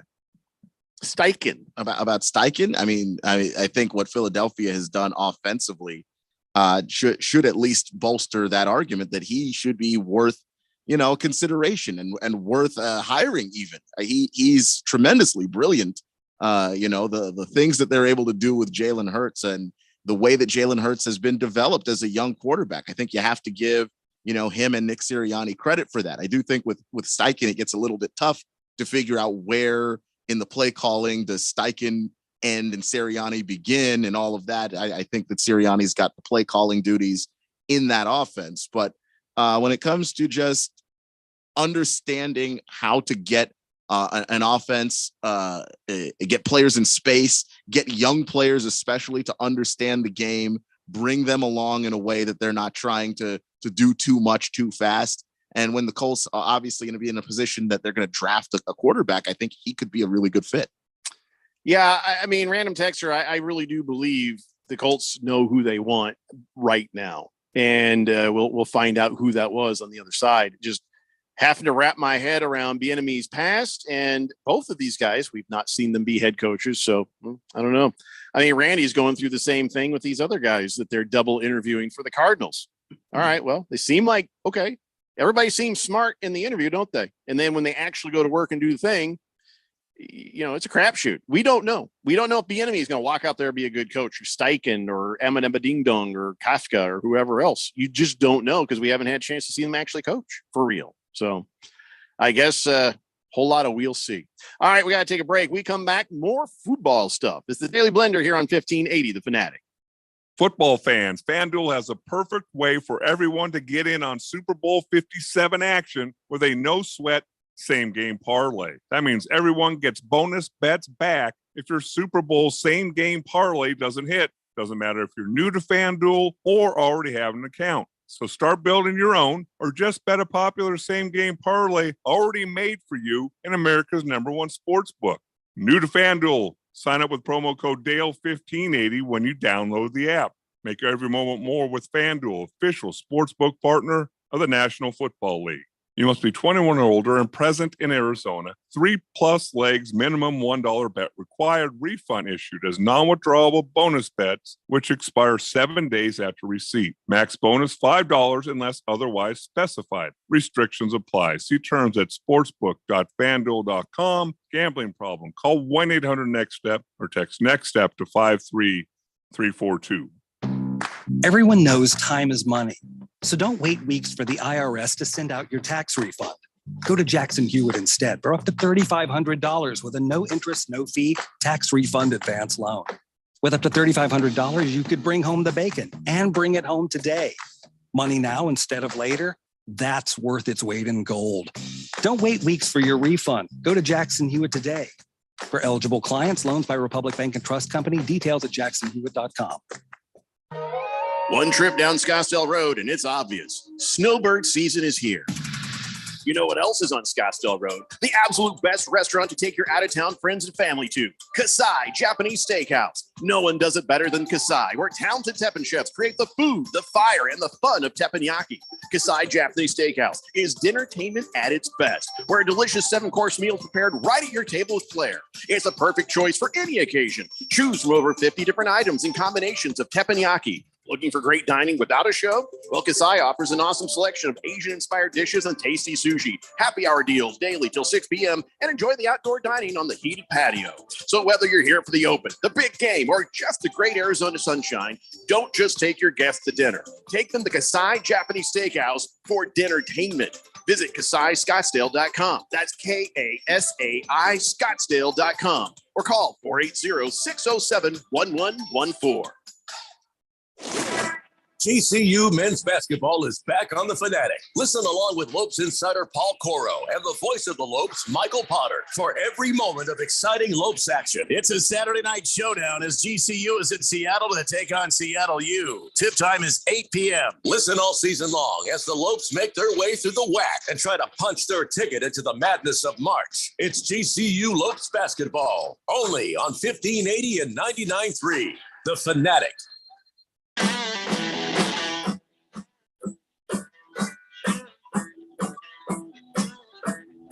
Lots happening on the flamethrower this week. Stay tuned. And don't forget, all day Sunday, it's a Super Bowl action. And it starts around noontime, our time, and goes until the end of the dadgum Super Bowl. And it's going to be fun. And the only place you can hear it on the radio in the Valley, right here on the flamethrower, 1580 99.3 The Fanatic. Speaking of the Super Bowl, this year, the only app you need at your Super Bowl party is FanDuel, America's #1 sports book. It's free to download, and if you download it now, use promo code Randy1580. You can bet the Super Bowl with a no sweat first bet. Now dig this: you get up to $3,000 back in bonus bets if your bet doesn't win. Holy crap! Yeah, no sweat first bet, and if you use my promo code Randy1580, you get up to $3,000 back in bonus bets if your first bet does not win. I got a question. So let me make sure I got this right. Yeah. I get signed up there. I Yeah. make a $3,000 bet. Yeah. And if I lose, Yeah. I get the $3,000 back to bet with, on Bonus something bets. else. Yeah, on something else if it doesn't hit. Yeah. That is astounding. So FanDuel lets you bet on everything from the money line to point spreads, who scores the first touchdown, where is the first score going to be a field goal or is it going to be a touchdown? Who's going to make a catch? How many yards will? I mean, there's the ways you can bet on FanDuel are just it's crazy. It's crazy. All kinds of ways. Yeah. And you can And if even you're bet smart with the $3,000 thing, Yeah, that could just yeah. turn into something crazy. Oh, absolutely. And if you play a parlay, I mean, we didn't want to talk about it. If you put Holy three large down on a same game parlay, my goodness, your payout could be big. And that's another thing with Billions. FanDuel. You win, they don't hold your money. They pay you right away. It's all on the top rated sportsbook app that's safe, secure, and really super easy to use. Best of all, you will find your bets easy and you get paid instantly. Join FanDuel today with my promo code Randy1580 to claim your no sweat first bet on Super Bowl 57. So you can make every moment more with FanDuel, the official sportsbook partner of the NFL. You've got to be 21 or older, present in Arizona. First online real money wager only, $10 first deposit required. Refund issued as non-withdrawable bonus bets that expire in 14 days. Restrictions apply. See terms at FanDuel.com/sportsbook. Gambling problem, please call 1-800-NEXT-STEP or text NEXT STEP to 53342. Jeff, go. Thanks, Randy. By the way, before we talked a bunch of Super Bowl stuff, this Yeah. one sort of slipped by. Did anyone notice that AJ Green retired? Yes, I did. Yeah. Oh, okay. I did. He said a wonderful career. I don't know. The debate Feel bad about begins. that. Is he going to be a Hall of Famer? Boy, I tell you what, if you'd talked to me about that while he was on the Bengals, it might be nodding yes, but there still seemed, I don't know. Why would that have changed after the Cardinals? Well, he his was just production- old. Well, he's on the Production Cardinals. went down. Yeah. His injuries went up. Things Yeah, but like that happens. But the Hall of Fame takes into account your whole career. The Cardinals Yeah, take I your understand. soul. you They know. take your soul. I am beginning to think you're right, Jeff. Yeah. But probably I'd say yes on the Hall of Fame. I mean, but the last couple of years, what the Cardinals did him dirty, man. They squandered the last years of his life. I mean, his career. I mean, yeah, I think they wasted it. And he had some big plays, but he could never have been, the focal point of the offense. And there were times where he was kind of asked to do that. And at the age that he was, the stage that he was in his career, I just don't know that was necessarily fair to ask, but they kind of had to. I mean, you had the D-Hop suspension, so that means he has to take on a little bit more of a share of the offense. They had injuries, all around the wide receiver room, so it just wound up being like sometimes you had AJ Green playing the part of a primetime receiver at a stage in his career where he just didn't have it anymore. But as far as his career goes, 727 catches, 10,514 yards, 70 touchdowns. Yeah, I feel like the Hall of Fame career right there. I mean, those are Hall of Fame stats, right? I mean, they're not Larry Fitzgerald stats. Yeah, but no one's going to put up Larry Fitzgerald stats generally. I mean, that's a guy's in a league of his own. But that's another discussion. Why isn't Larry retired? I mean, he did retire. Well, he has he submitted his retirement paperwork? He did what the kids call quiet quit. He quiet quit. Until he does that, he's not going to be on the Hall of Fame ballot. Yeah, he knows he'll be there when he feels like being there. I don't know. Okay, Larry's a weird cat, ain't he? He's a little bit weird. He just he doesn't like the limelight. He just likes to maybe he doesn't care about the Hall. Hall of Fame. When he does, I bet that's when he'll say, "Oh yeah, by the way, I quit." AJ Green, he sent out things saying, "I've never been a man of many words, so I'll keep it short." And he said, "Thank you." And well, of course, I think everybody from the Cardinals organization and fans alike should send him a 2-word response. We're sorry. Yeah. Sorry for the last 2 years. Sorry. Yeah, he thought he was coming to a contender, and sorry. Well, you. Boomer Sooner says, "Can I get a beer, please?" Beer, that Boomer Sooner man. He also says, "Typical Cards, waiting way too long. Since Dinkleberry." Well, I mean, I don't know that they're waiting too long. I mean, people complain if they hire right away. People complain if they wait too long. I just want him to get it right. Get the right guy to come in here and coach this team and return this team back to being, a relevant football team. Baker's Cocky Hen says, Hall of Fame. Ocho Cinco is better than AJ Green, man. And he's on the level of plenty of receivers not in the Hall of Fame there, man. So you're against AJ Green going to the Hall of Fame. Apparently. Random Texture says, "Thank you for telling me that AJ Green retired. Tom Brady retired. Now I'll bet the Cardinals fans are wondering if there's just a way they could get Kyler Murray to retire." I don't know. Yeah, I mean, he might be looking at a baseball field soon. I don't know. And AJ Green and Ocho actually have pretty damn similar numbers. AJ's got more touchdowns, 70 to Chad's 67, and then Chad's got more yards, which is 11,000 to AJ's 10,000. I mean, they're right there. They're both Hall of Famers to me. I don't know. Cardinal Art says Green had more big drops than big plays for the Cardinals. Yeah. And I mean, he had a hell of a last catch against the 49ers, though. Randy, may I please have a weather forecast report and a whiskey rye? No ice. Whiskey we never put ice in the whiskey around here. We never put ice. What is wrong? Okay, I'm going to calm down. Go ahead. From the 1580 The Fanatic Weather Center, Chief Meteorologist Randy White reporting 68 beautiful degrees currently under sunny skies in the valley of the Super Bowl and sun. It's going to be mid-70s throughout the week. Not really much change. No chance of rain that I can see in the forecast as I look ahead here tonight. Get down into the 40s in the outlying valley areas, low 50s in the city. Sunshine, and maybe some clouds tomorrow, 70 for the high. I don't know. Just beautiful outside. From the 1580 The Fanatic Weather Center, Chief Meteorologist Randy White. Back to you, Jeff. Go. Thank you, Randy. Boogie says, I think guys are passing on the Arizona Cardinals. Brian Flores passed, to be a defensive coordinator for the Vikings. It's very troubling that people are passing on the Cardinals. It makes you think, what the hell's going on there? Well, we had this conversation yesterday, Boogie, but yeah.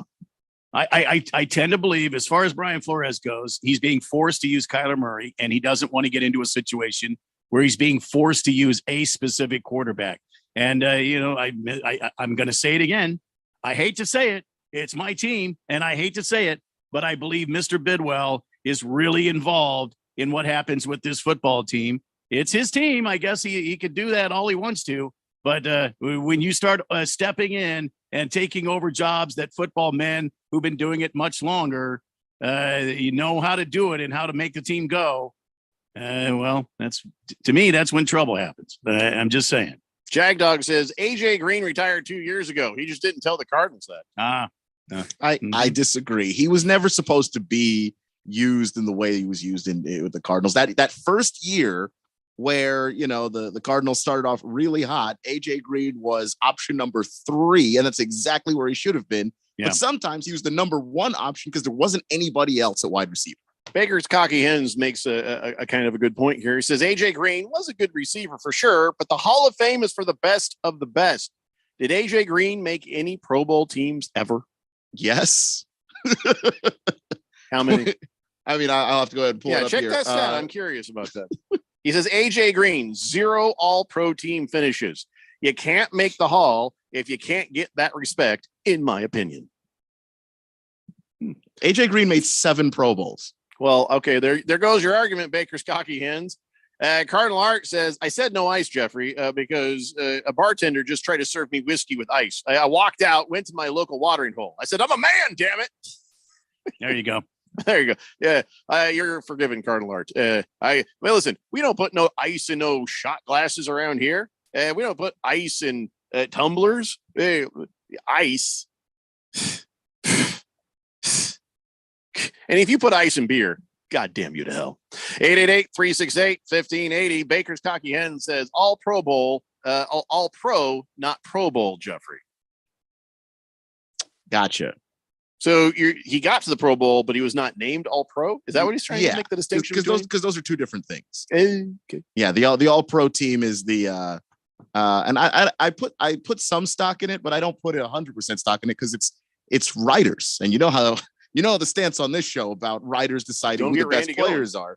So that doesn't necessarily mean he wasn't a great player because the group of writers didn't think that he was an All Pro level player. Mm-hmm. So, okay, what are we going here? Are we agreeing with Baker's Cocky Hens or not? Because he says All Pro is voted by the players. Pro Bowl voted by the fans. He has 0 All Pros, but he has 7 Pro Bowls. Huntley has 1 Pro Bowl as well. So are we going to agree with him or not? As an alternate there. Alternate don't count. Yeah, no. All Pro is voted by the 50-person panel comprised of mostly media members. The NFLPA actually put out their All Pro team this year. That is the first All Pro team where it was just players voting. All Pro is not players voting. So no, it's a lot of media guys. Yeah, okay. Yeah. Let's see. Random Texter says, Jeffrey, I think I might be the biggest Kansas City Chief fan in the fourth dimension here. So wondering if there is a, mind you, I said a true Eagles fan in the fourth dimension willing to make a 12-pack bet or something of that nature on the game. It's a great question, Random Texter. Is there any Eagle fans out there that wants to put a 12-pack bet down with a Random Texter? We're talking beer, right? Well, it has to be asked, Randy. Could be a 12-pack of anything. You show up with like a thing of chicken thighs. You're like, this is not what I thought we were doing here. And I have a limited time to get this home now. Uh-huh. So, Eagles fans, who wants to make the 12-pack of beer bet with Random Texter? Random Texter is putting his 12-pack down on the line right now. Chiefs versus Eagles. 888-368-1580. Ken Kitten says, Keon, flash that press pass and own your moment. Earn what moment? What Ken the hell are we Kittens talking has about? been babbling out some weird stuff lately. Just wanted you to know that's what he's doing. He says, this one time I used to get free comp tickets for all the best events with my super fantastic connections. Hey, I mean, obviously you work the connections if you got them. Okay. Yeah. Cardinal Art says, hey, with the ice in the whiskey, I'm not trying to have my man card revoked here. All right, calm down, man. You explained. We're good. We're good. I just don't ever think if you ask Randy for whiskey, that ice is going to be something he's going to do. That is the least thing in his mind, ice and whiskey. We have seen him toddle off out that door on many occasions, come back, not with a shot glass, but a tumbler filled with a, shall we say, brownish liquid. Mm-hmm. Not one damn ice cube in the thing. That's right. Not once, not ever. That is true. Yeah, that's true. On the rocks. Get the fuck out of here. Booger Wolf says, Keon said AJ Green instead of Green. AJ Glean? Did you say AJ Glean? I don't think that's what I said, but I mean, AJ it's Glean? I could have had AJ Glean. It's green, you tongue-tied salamander. What's a glean? You guys are the Wrinkle Ring and the Nutsack Show. I could have had a slip of the tongue. I don't believe I said glean. I believe I said green. I rescind all of my compliments for Booger Wolf earlier. Yeah, up yours, Booger Wolf. Kick rocks. Baker's cocky hen says Keon wins, but Green is still overrated. I mean, I disagree. That doesn't sound like you win. How about this? They made the playoffs, I believe, 3 years in a row under Marvin Lewis, which is, I think Marvin Lewis never got the credit he deserved for what he did. But also, Andy Dalton was his quarterback all 3 years. He never had an elite dude throwing him the ball until, the one season he had with Kyler Murray was old. I mean, fair. Come on, man. For wide receivers, it gets a little wonky because it's like, who's throwing you the ball? Andy Dalton for most of his career. So I'm just going to run this route. I'm going to collect my paycheck. That's all I can do here. Baker's Cocky Hens says, they make those metal ice cubes so you're not watering it down, but keeping it chill. Yeah, I think all of us have been gifted the whiskey stones or the this or that. Who has time for that nonsense? You grab the bottle, you put it in the glass, you get it down your gullet, you got the whiskey, right? I mean, do you ever use the whiskey stones? I have in the past, but you're like right. a It takes novelty. too long to really kind of, get them out of the bag, put them in then you pour your whiskey. It feels like you have to know that's what you want. When I need the when whiskey from day here to here. Yeah. I mean, Quick. I'm going to have whiskey this evening. So I'm setting that up now. That's the only.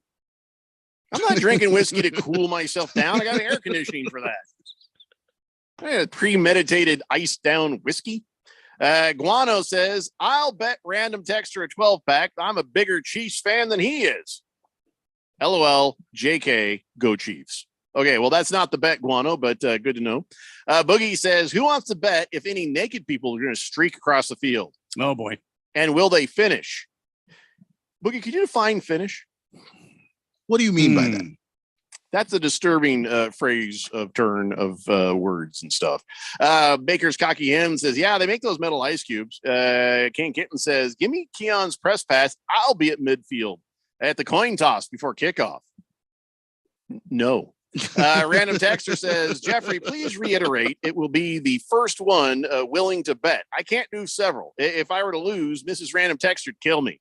Mind you, I am a responsible gambler. Oh, yeah, you get first Eagle fan that wants to bet a 12-pack with Random Texter. That's it. Nobody else after that. CK is like laughing. He's like, Keon just called Kyler elite. Blah!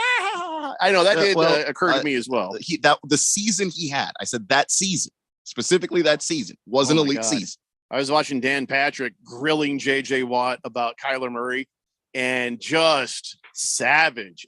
Dan Patrick don't give a bleep in his old age. His voice is starting to deteriorate into the grandpa you don't want to leave with the remote control in his hand. You know what I mean? It's like, we got that, grandpa. And he's just, he don't care. He was just sitting there saying, yeah, I don't think Kyler Murray is a superstar. I don't think he's elite. I think that the moment is too big for him. He was great in high school. He was good in college, but now everybody's good and he's not up to the task. JJ Watt's just like, what was the question for me? And JJ Watt eluded it at every turn. He didn't get himself in any trouble. I mean, he's retired. He could have said what he wanted, but I think he's just kind of JJ. like, JJ like- and Larry Fitzgerald are cut from the same cloth in that even if he believes that Kyler Murray is garbage, you'll never hear him say it. he changed the subject, talked about Antonio Brown in the past, all these other things, anything but get into that mess. But old Danny Patrick sitting there on the 16th hole of the Phoenix Open. It's just he is not caring about anything. Fighting Wampa says, forget whiskey in a tumbler. How about whiskey for an enema? That do that on your own time. Why would you waste good whiskey? That would hurt, I think. I feel like that would be unnecessary. I mean, there's good bacteria in there. You don't need to kill. You know what I'm saying? That's a good point. That's a good point. You go Fighting Wampa. Let us know how that works out for you. We got to take a break now with that. Thanks, Fighting Wampa. That was disturbing. It's a Daily Blender here on 1580, The Fanatic. The best part about taking ZQuil Pure Z's Sleep Plus Next Day Energy at night is actually the next morning. I wake up alert with none of the grogginess from taking too much melatonin.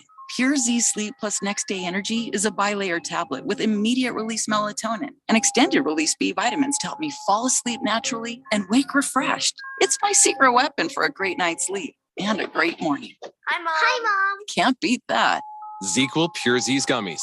Sleep better, wake your best. For the latest from the world of golf, tune in every Saturday morning from 6 to 8 for the Golf Shop Radio Show, presented by PlayGolfMyrtleBeach.com, the golf capital of the world. Hosts Mark Greenhelch and Matt Blanchard talk golf from tee to green and everything in between. If you like golf, you're going to love Golf Shop Radio. Before you tee up, drop on in.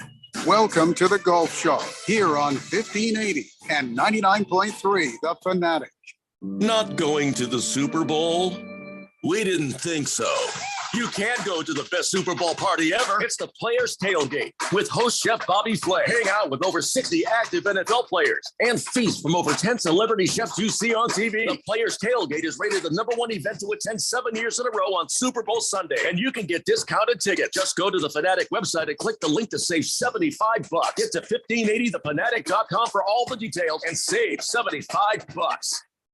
I'll second guest dinners with friends because they can be interrupted by diarrhea, gas, bloating, stomach pain, or oily stools. It turns out I have EPI, or exocrine pancreatic insufficiency, which means I'm missing the enzymes needed to digest food. My doctor prescribed Creon, pancrelipase, an oral prescription medication that replaces pancreatic digestive enzymes. Creon treats EPI due to cystic fibrosis, chronic pancreatitis, pancreatectomy, or other conditions. Creon may increase your chance of fibrosing colonopathy, a rare bowel disorder. Tell your doctor if you have a history of intestinal blockage or scarring or thickening of your bowel wall, if you're allergic to pork, or if you have gout, kidney problems, or worsening of painful swollen joints. Call your doctor if you have any unusual or severe gastrointestinal symptoms or allergic reactions. Take Creon as directed by your doctor and always with food. Do not chew capsules, as this may cause mouth irritation. Other side effects may include blood sugar changes, gas, dizziness, sore throat, and cough. These are not all the side effects of Creon. Creon is the #1 prescribed EPI treatment. Ask your doctor about Creon for EPI and visit creoninfo.com or call 800-633-9110 to learn more. That's CREON info.com. If you're age 62 or older and own a home, this message is for you. Reverse Rob here, Money Radio's expert on reverse mortgages. Learn how to tap the equity in your home and increase the quality of your life by earning tax-free income while protecting your other retirement assets. Join us for our free Second Saturdays webinar every month to learn more. This is not too good to be true. All you need to do is reverse your thinking. Call me today, Reverse Rob, to learn more at 602-REVERSE. That's 602-738-3773, or download my app by searching Retire Right with Reverse Rob.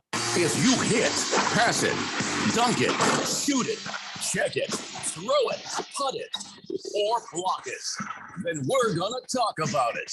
I like that. I just thought I'd clear that up. 1580 and 99.3, The Fanatic, and always on at 1580thefanatic.com.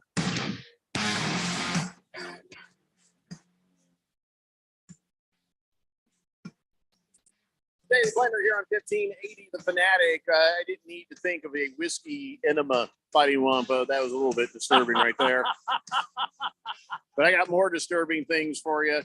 This will disturb you. You want to be disturbed? I got a whole pile of disturbed right here. You know the term life hack, Randy? Life hack? Yeah, life hack. Yeah. Well, this could be a very good life hack or another disturbing thing about your grandma. Here's what I'm talking about. Seniors at the Villages Retirement Community in Florida, I guess what they're doing is tying loofahs to the tops of their cars there to let people know they're swingers.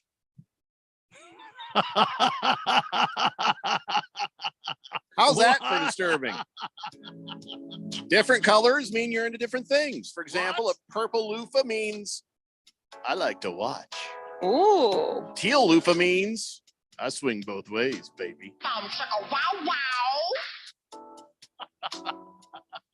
It's pretty disturbing right there. Not everybody thinks that's what it is. Some people think that they're just throwing the loofahs up there so they can see their car in the parking lot. That might be an innocent version. Boy, I sure hope so. Or that's just grandma's cover story because she's down to clown, baby. Yeah. Get some grandma. How's that for disturbing? Very nice. Think about that tonight. Wow. I'd rather not.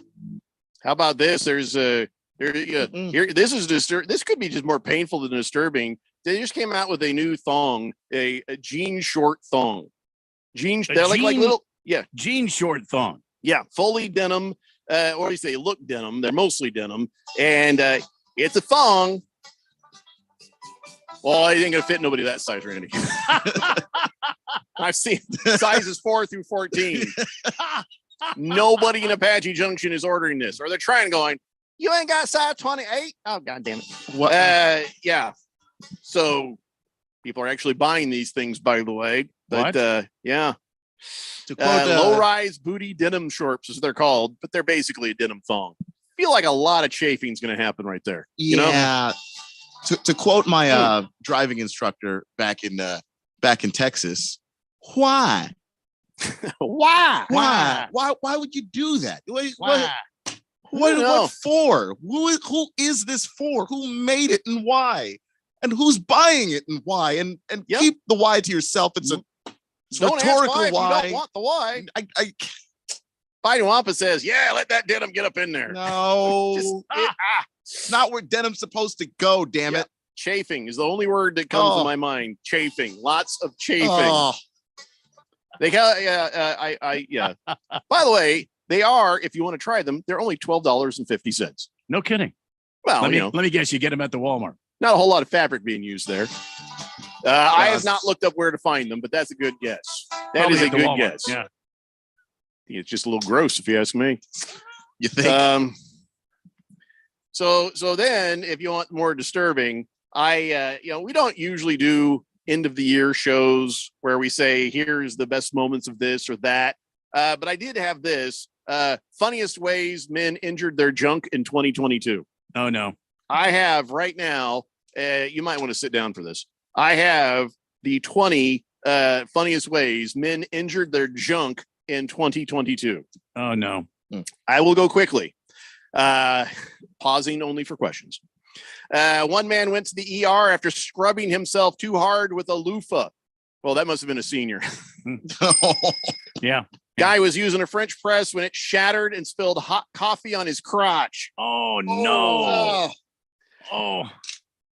Guy got karate chopped in the groin by his kid. He went to the ER, and 10 days later, he was still hurting. Karate cop right there. Oh, no. Man accidentally ran straight into the tip of a mop handle. Oh!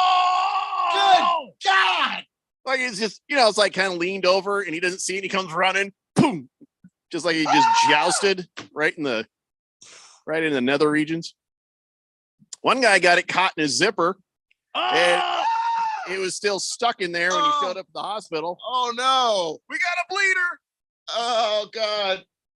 One guy was sitting on the toilet holding a nail file. I don't know why. Leaned forward to grab the toilet paper, stabbed himself right in the business. Emotional damage. It's also physical damage. More Just physical, damage. I think. Yeah. Oh my God. Man was working out with his girlfriend there, and an elastic exercise band slipped out of the girl's hand, and the handle went poof right in his groin. Oh. Hello. Wow. Guy was having a pillow fight with his dog. I don't know how, because it's not like the dog can grab a pillow, but the dog did what only a dog can do, lunged for the pillow, and accidentally bit him right in the groin. Here's another one for you. Guy's groin piercing got caught in a car door. Oh, no.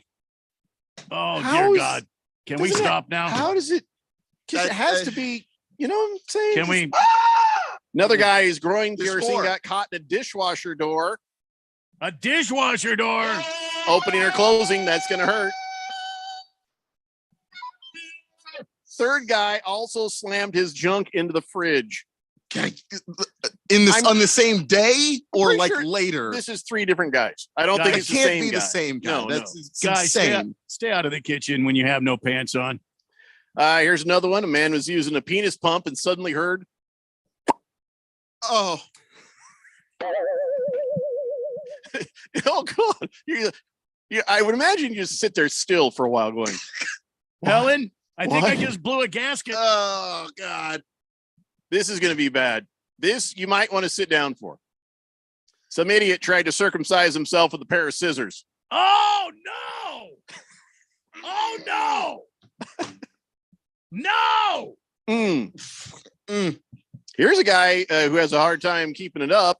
He ended up going to the ER, though, after putting a zip tie around his junk while he was getting it on with his girlfriend.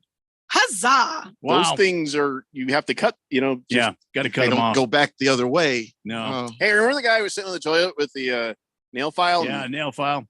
Man was lying in bed with a handgun, leaned forward, shot himself in the crotch. Oh, no. Guy got hit in the groin with a soccer ball. That's not so bad. Then again, the next day, a football right there. Then he had to go to the hospital. Yeah, that'll do it. Guy was playing basketball when a baseball from a nearby field flew in and hit him in the crotch. That is the day that I stopped going outside. Oh, my God. I will never leave the house. Just minding your own business. Boom.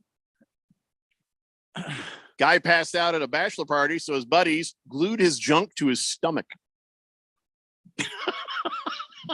What? Who's playing with kind of bachelor? Don't touch. Why would you? Did it? I got a lot of questions there. I don't want to answer. Really, first off, you can't call those people friends. No.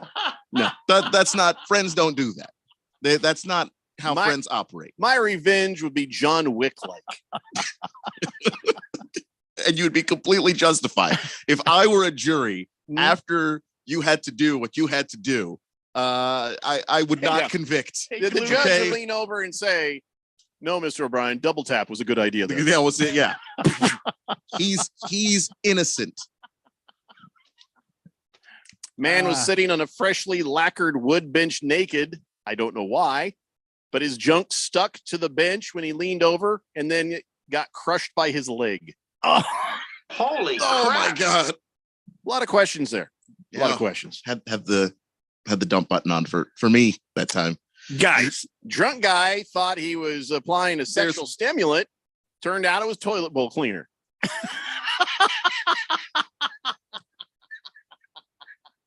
And this does not speak well to the wife, but says a dude somehow got his wedding ring stuck on the base of his junk. That's a very small, just because that if you can get it down there, that's very teeny. That's very small. All right, I got your last one. Guy was watching football, got excited when his team scored, and accidentally punched himself in the nuts. I still want to know how that happens, but that actually makes more sense. That makes a little more sense. Just about everything else we've heard in this segment. I am sad now.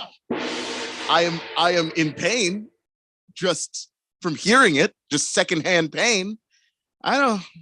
So I don't know. That right there is started by somebody talking of an enema with whiskey. So I had to out disturb you, and I believe we've done that. We have done that. So Fighting Wampa, their balls, but you can't touch them. Yeah, it's your fault, Fighting Wampa. It's your fault. Big Stanky wants to know, you guys out at the open? Yeah, come find us. 888-368-1580. Got some Super Bowl tickets for you. Come find us. First person that finds us out at the WMPO. Yeah. Booger Wolf says Cardinals next coach is Fonz from the Water Boy. No one wants to coach that thing for the Cardinals, so go Niners, he says. Hey. I wouldn't mind Henry Winkler showing up as coach of the Cardinals. Look, if we could get the Water Boy on defense, I mean, that's a match made in heaven. Even better. Cardinal Art says, wait, I got to bet on someone scaling the farm, like Weirdo who scaled the Chase building earlier. All right. I don't know how it seems very slippery. The outside of State Farm Stadium looks a little slippery, doesn't it? Yes. Yeah. Looks Has very anybody slippery. ever climbed that thing? No, not on purpose. Not since they built it. Yeah, I know. Rye Guy says, thanks for the nut injury news. My butthole may never unpucker itself ever again. I've been throwing up for like 5 minutes. Thanks. Yeah. Bleeps. Some of those were definite man card violations. Oh, yeah. You're absolutely right, Guy. Some of that stuff you don't come back from. You just don't. Leaned over with the nail file. I mean, okay, A, put on some pants. And B, watch what you're doing. King Kitten says some things you just never forget. No. Because my stepsister unzipped me and put a little tiny Band-Aid on it when I got mine stuck in my zipper. Little and tiny. Yeah, you probably didn't need to say little and tiny. And also that sentence I don't even want to dig into little the tiny details. Yeah, anything containing my sister, little and tiny, and band-aids. There's just not. I just have beyond more information than I ever wanted, and I want less. That's how it is in that family. 888-368-1580. Drop in the soap says foosball is the devil. I haven't watched Waterboy in a while. He says, I don't have a hard time getting it up. I just have a hard time getting it in. What? Huh. Ooh. I don't think anybody's going to out-disturb us today, guys. No. I think we've won this one. By a landslide. We got Another one more hour. Another reason why we're not on Radio Row. Probably shouldn't even be on the radio. In the next hour, we're going to talk about the Super Bowl. We don't have to be on Radio Row to do that. We can do that from here. And we got plenty to talk about when we come back. And also, as God is my witness, we're talking NFL quarterbacks too. It could be one of the last chances I get to, until the next time. It's the Daily Blender here on 1580, The Fanatic. We all have our systems when we bet, from picking the perfect upset to combing through that injury report the night before to see what players will be available and who won't be available. But there's one thing every bettor should include in their system. That's the responsible gaming tools available on the FanDuel Sportsbook app. These tools help keep your play in check and under control. Tools like time limits, so you don't unknowingly spend more time on the app than you intended. Wager limits, to help prevent you from betting more than you should. And you can even take a timeout, which pauses your account for as long as you may need. You get out of the system for a bit and reset. FanDuel wants every bettor's experience to be about fun and entertainment. So visit FanDuel.com/playwell and make responsible gaming tools a part of your betting system. You must be 21 or older, present in Arizona. Gambling problem, please. If you need help, get help. Call 1-800-NEXT-STEP or text NEXT STEP to 53342. Progressive is America's #1 motorcycle insurer, so we understand motorcycles. No, really, we have a bike translator. Okay, so this bike says she is struggling with her place in the motorcycle community. Well, she says she hasn't peaked yet, but she's having a little epiphany. Okay. Oh, that maybe life itself is the peak. Interesting. In my experience, I found it. So I just translate. Not allowed to have opinions.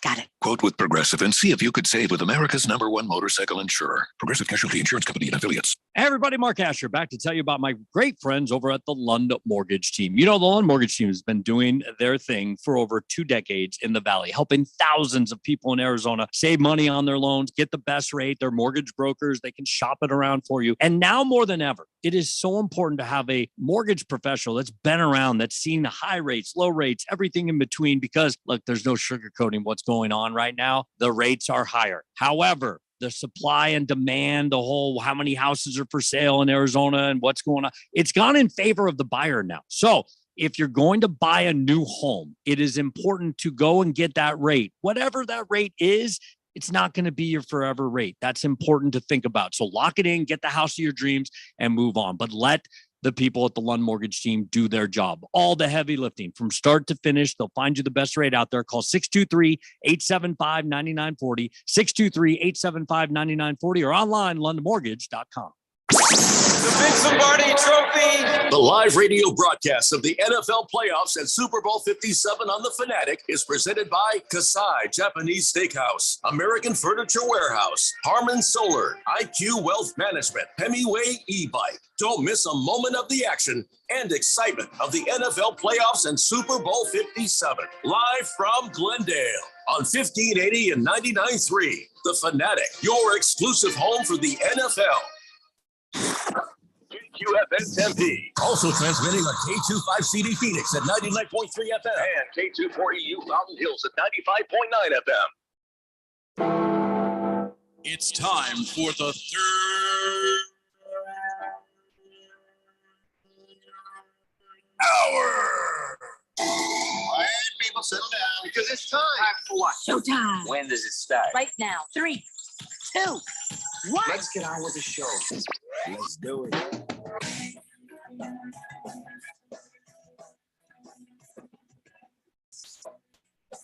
All right, everybody, it's 5 o'clock here on the Daily Blender. I'm your good friend, your radio pal, Jeffrey O'Brien, alongside Randy White. Got Keon Rose in the control room, and you guys are on the Fanatic text line, 888-368-1580, as we broadcast live in the Harmon Solar Studios in Scottsdale. We have a traffic alert from Dropping the Soap. He says the 101 freeway going north in Glendale is shut down right past the stadium. Avoid that at all costs. Is that like, is there an accident going on, or are they just shutting down for Super Bowl stuff? I don't know. Well, thanks for the 411 there, Dropping the Soap. They shut down 411, by the way. That's no longer a thing. They shut it down. Really? Everybody, they shut down the information? Yep. Well, because everybody's got it in their hand. It's called your cell phone with the, you got the Goog. Yeah, I guess that's true. So no more 411. You just got to figure it out with the Goog now. That's just the way it is. Somebody, I think, probably should have Googled, good questions for head coaches. Maybe to Google, what are some good questions to ask a head coach? Because whoever asked this was either trolling, as they say, purposely trying to be obnoxious, dumb as the day is long, or I don't know. So I guess the opening night of the Super Bowl, where they had players and coaches getting interviewed and asking questions, whatever. Yeah. Some reporter's like, "Hey, Nick Sirianni, yeah, is Sunday a must-win game?" He didn't even miss beat. He's like, "Yeah." See, I'm just wondering how ludicrous do you have to be to ask that kind of question? Is Sunday a must-win game? No, it's actually a best of 3 now. I mean, it's yes. What? It could not have been serious. That person needs to be fired, their credentials taken, and probably if he has kids, sent to foster homes, because that's the dumbest damn question you've ever heard. Well, at a Super Bowl questionnaire thing. Every Super Bowl, it seems like we get these ridiculous people at these press conference, at these pressers, where they bring the guys in. They're sitting in their little stages all around the the arena or the stadium, and you've got people from all over that are coming in and asking just ludicrous questions. I don't mind funny. I don't mind. Will you marry me? I don't mind good old fashioned fun. But this person, a Sunday a must-win game. I'm just surprised security didn't pick the guy up by his collar and his belt loop and just throw him out. And I don't care if they gave him a credential. He obviously didn't deserve it. Just chuck him out. I would burn it in front of him and everyone else. Let this be a lesson. Set it on fire right there. No kidding. Stupid. Because every now and then some dude with a podcast gets credentials to the Super Bowl, and it just cracks me up. People talking about podcasts. Like, oh, you're in radio? Yeah, I am. Me too. I do a podcast. We're not the same. We're not the same. It's very different things. You should not have credentials. We're not the same. Booger Wolf says, the worst crotch damage story I have. Oh, no, maybe I should pre-read this. You know what? Nothing personal, Booger Wolf, but I'm going to come back around and pre-read that while I got a moment. Just, you understand. I'm sure you understand. It's a Draymond Green kind of thing. Your reputation. Dropping the Soap says they have a car pulled over to the side, but that's it. Don't know why the freeway shut down though, but it's backed up all the way down to 10. Well, that sounds like a pretty serious situation down there. So thanks for the tip there, Dropping the Soap. Well, so you're going north on the 101 there? Says 101 freeway going northbound in Glendale shut down right past the stadium. Avoid all right, that at all costs. So if you're getting there, just get off at Indian School and go west to 99th, go all the way up, go past Glendale on 99th, and then cut back over to the 101 and jump back on. Mm-hmm. There you go. Your traffic update brought to you by Harmon Solar here on 1580 The Fanatic. Yeah, well done, Randy. Randy. Traffic copter high above the Metro Phoenix area. This is Randy White reporting. You know, I could do that. Yeah, you don't need to. I don't think you need to do this. Nobody thinks you're in a traffic. Nobody copter. really buys that you're in a helicopter. You do that. What's that guy, Commander Bill? I want to be General Randy. High in the traffic copter. You know, I saw the other day. It was a bittersweet kind of thing. Okay. Yeah, little Lynn Sue Shepherd. Wait, what's her name now? Lynn Sue Cooney. No, it's something else. Now it's something else. Now she got married. Anyway, I thought it was Pep Cooney. No. They got divorced. She's with some other guy now. Oh, that's too bad. And so Lynn Sue's working for Hospices of the Valley. Yeah. And I saw a tweet from her or Facebook. I don't know. We're friends. and it showed she's sitting there with, remember Jerry Foster? Oh yeah, helicopter pilot for Channel 12 all those years. Yeah, he's in his 80s now, I think. Yeah, Jerry Foster got through Hospice of the Valley, kind of like a Make-A-Wish thing. He got to go up in a helicopter one more time. Really? It's kind of sad, but it's also it was nice. And you remember what happened with him back in the day? He landed at I think it was Gilbert high school or junior high or something. He landed there doing like they'll do an assembly or whatever. Yeah, and he landed, and at some point, I think a bag of marijuana fell out of his pocket. Whoops. And that was the last we all saw of Jerry Foster, who nowadays that would have been like, oh, thanks for picking that up for me. Just put it back in your pocket and nobody's upset. But back then, it was a huge scandal. What are you guys talking about? I got the cataracts. That's medicinal purposes only. You want me to have cataracts right now? I'm flying the damn thing. That's it. Man. You're right. Intern says she's Linsu Flood now. That's right. Yeah, she married some fella, and she seems very happy there. So yeah, but that Jerry Foster was kind of wow. There's a blast from the past right there. Mm-hmm. Used to fly around and do all the reports and stuff. That He was Bell awesome. Jet Ranger of his, Yeah, all yeah. painted up for Channel 12. That was cool. Yeah. I mean, at the time, it was illegal, and at the time, you're going to see some kids. Just saying, Whoopsie. probably Just leave it at home that day. kind of bad timing there, Jerry. Kind of bad timing. But How do you think he was such a good pilot? Calms the nerves. like he hovered there for what seemed like 40 minutes. We weren't sure why or what he was doing. Because he but- was rolling a number trying to finish it off before he landed that baby. No, he's like, wow, look at them clouds, man. Look Are the at them clouds moving or me? I see my face in the clouds, man. They look weird from up top. Let's see. Blissful Hayes says, what are the FanDuel odds Kyrie Irving requests a trade from the Mavericks within 2 years? Oh, come on, man. Well, That's too easy. depends on if they actually re-sign him at the end of this season because he'll be a free agent. 2 months, maybe 2 months. I mean, Kyrie is crazy. Kyrie's crazy. I'm just saying there's a chance the Mavs might figure this out before they give him more money. There is a very good chance. You are correct, sir. King Kitten says, this one time at hospice, my girlfriend asked me to snuggle with her in bed. Some things you'll never forget. I'm not going there. I'm not clearing traffic anymore for you, King of Kittens. Dropping the soap says, will Harmon Solar give me a small fee for my text?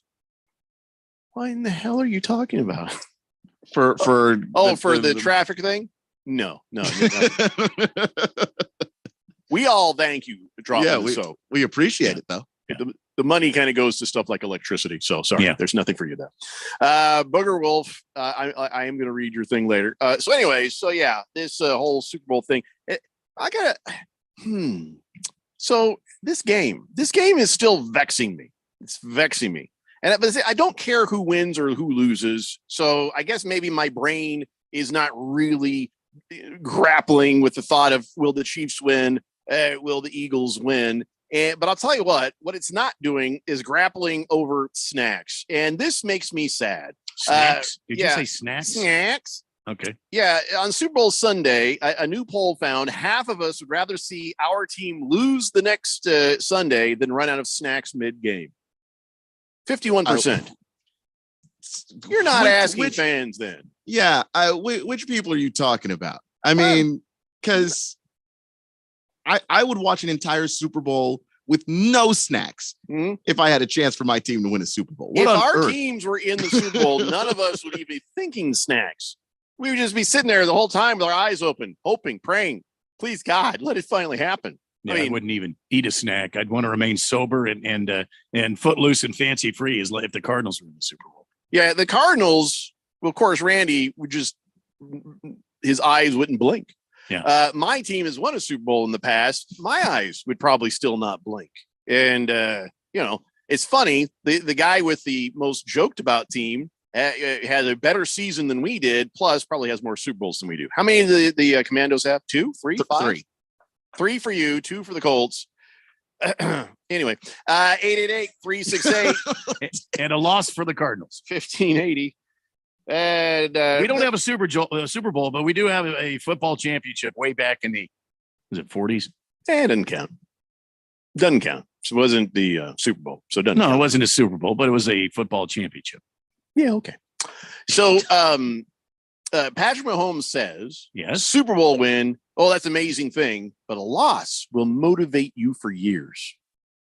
Still feel like I'd like the Super Bowl win. I don't mind being lazy. He's had one of each now. True. He has had both experiences. He says the win is amazing.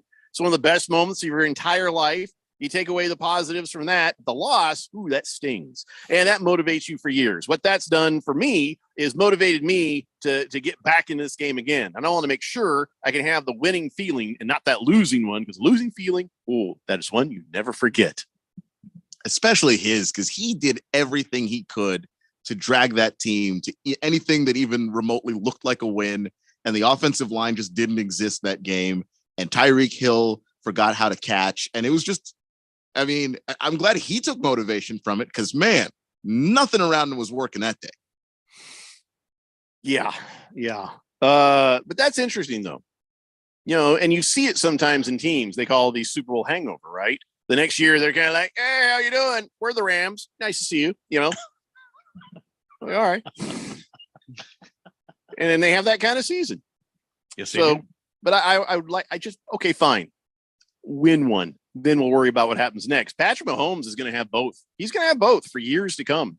I don't know how long Andy Reid's going to be around for all of that. Maybe he'll Belichick that thing and just hang in there with old Patty here as long as he can. But yeah. I don't mind the motivation. Just kind of want the trophy. Thank you. Just don't. There are no moral victories, Pat. I don't think that, I don't think that's what he's saying. I think he's saying you will definitely be fired up to try and come back. It'll be more urgent for you to come back if you lose than if you win, which is the kind of stuff I like to hear competitors say. Good Cat says, Randy, I can have a much needed drink, please. A triple of your choice, if you will.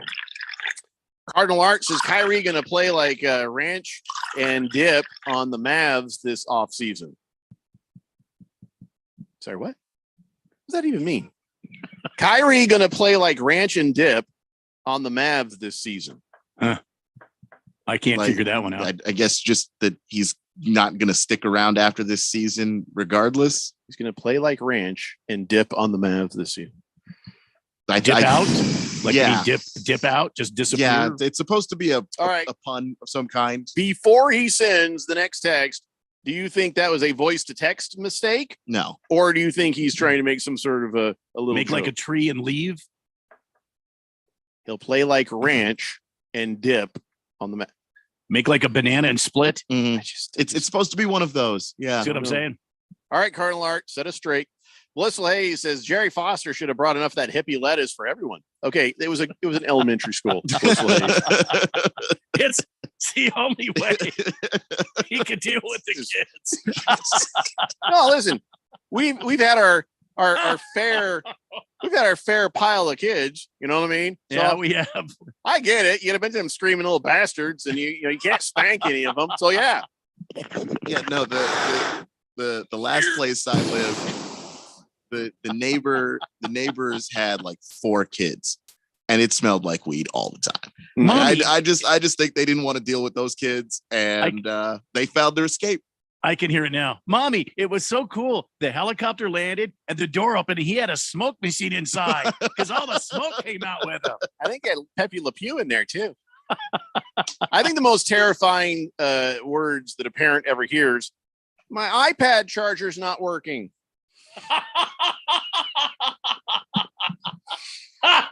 It is nowadays. Taco Kenny says, holy cannoli. Hey, Taco Kenny, you're all right. Crackalakin says, hey, make like a baby and head out. Ooh, what? You haven't heard that one before? No, that's wow. Well, I've seen Birth, so that's not. Yeah. That's the one that you say when you haven't seen it. Yeah. Have you seen Birth? Have you seen it? No. One word describes the whole thing. Moist. Yeah. Oh. Yeah. They say Birth is beautiful. It's not. Slimy. It's not beautiful at all. It's disgusting. Moist, it's horrible. It is horrible. This thing's dripping, and they're like, here, you want to hold the bed? No, they give that thing a shower first. I don't need to hold it. Go clean that up before I don't want to hug it. No, it's an it till it's clean. Then it's my child. I don't need to be involved in this process. I didn't go to school for this. Misshapen alien being. Why is it chalky? Why is it chalky? Sometimes they're chalky. Sometimes they're goopy.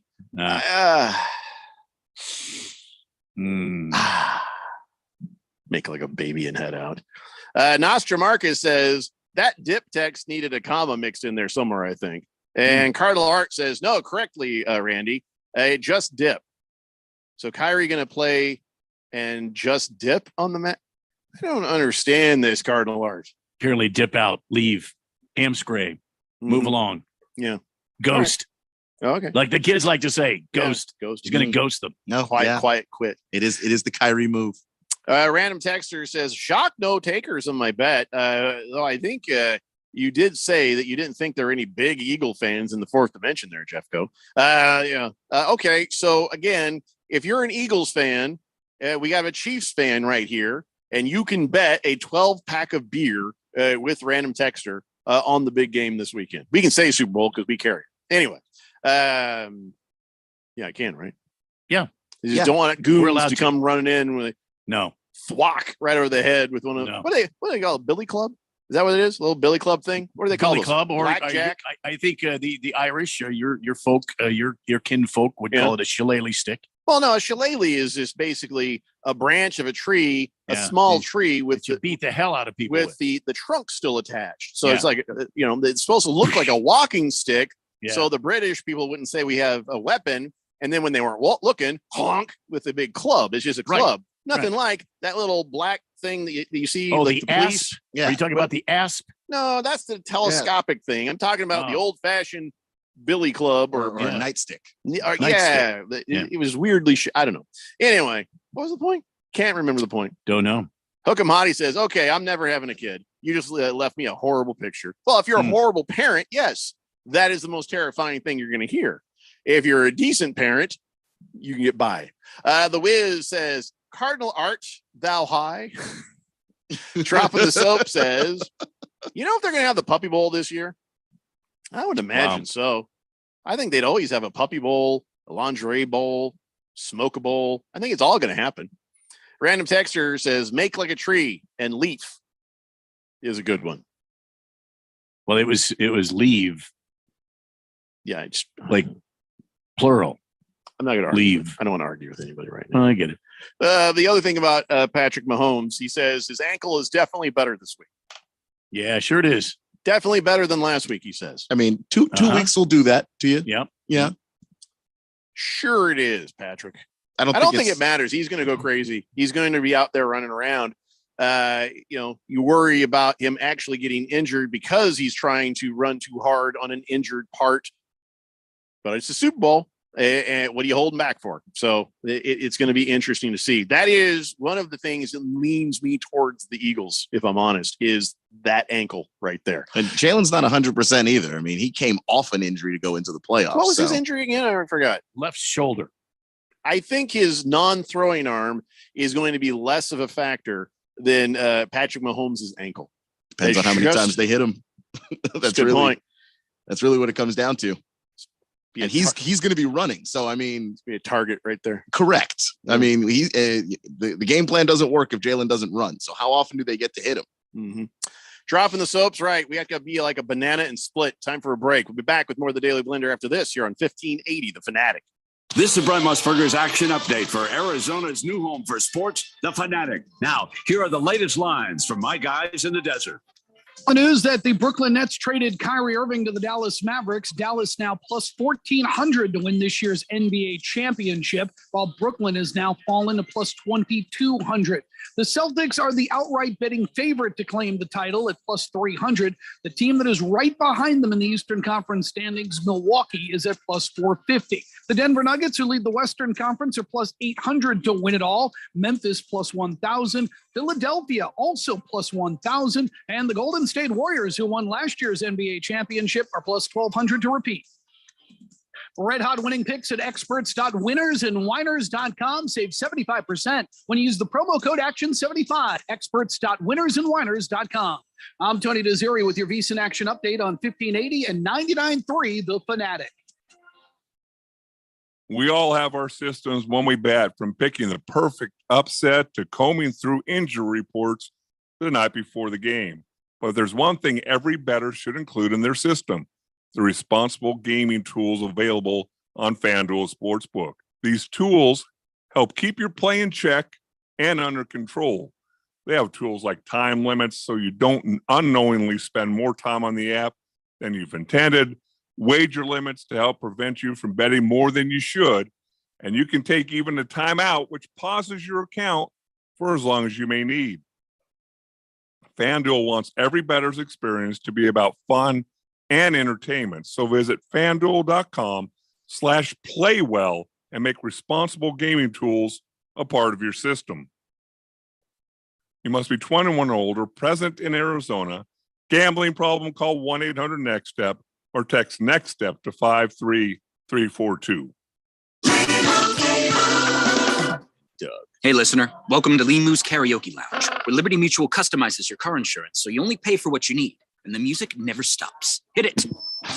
There's an emu with a full-time job. His partner's Doug, but Limu's the heartthrob. Grubs and worms, that's what Limu eats. Gotta fuel up to save you money and hit the streets. Only pay for what you need at libertymutual.com. Liberty, liberty, liberty, liberty. I'll second guest dinners with friends because they can be interrupted by diarrhea, gas, bloating, stomach pain, or oily stools. It turns out I have EPI, or exocrine pancreatic insufficiency, which means I'm missing the enzymes needed to digest food. My doctor prescribed Creon, pancrelipase, an oral prescription medication that replaces pancreatic digestive enzymes. Creon treats EPI due to cystic fibrosis, chronic pancreatitis, pancreatectomy, or other conditions. Creon may increase your chance of fibrosing colonopathy, a rare bowel disorder. Tell your doctor if you have a history of intestinal blockage or scarring or thickening of your bowel wall. If you're allergic to pork, or if you have gout, kidney problems, or worsening of painful swollen joints. Call your doctor if you have any unusual or severe gastrointestinal symptoms or allergic reactions. Take Creon as directed by your doctor and always with food. Do not chew capsules, as this may cause mouth irritation. Other side effects may include blood sugar changes, gas, dizziness, sore throat, and cough. These are not all the side effects of Creon. Creon is the #1 prescribed EPI treatment. Ask your doctor about Creon for EPI and visit creoninfo.com or call 800-633-9110 to learn more. That's CREON info.com. It's the big game in Glendale. America's championship. The season-long journey for Super Bowl glory is 4 quarters away, and we have you covered for all the action. You gotta love it. The Eagles versus the Chiefs. Get the latest news, injury updates, information, and analysis only from your exclusive radio home for Super Bowl 57, 1580 and 99.3 The Fanatic, and always on at 1580thefanatic.com.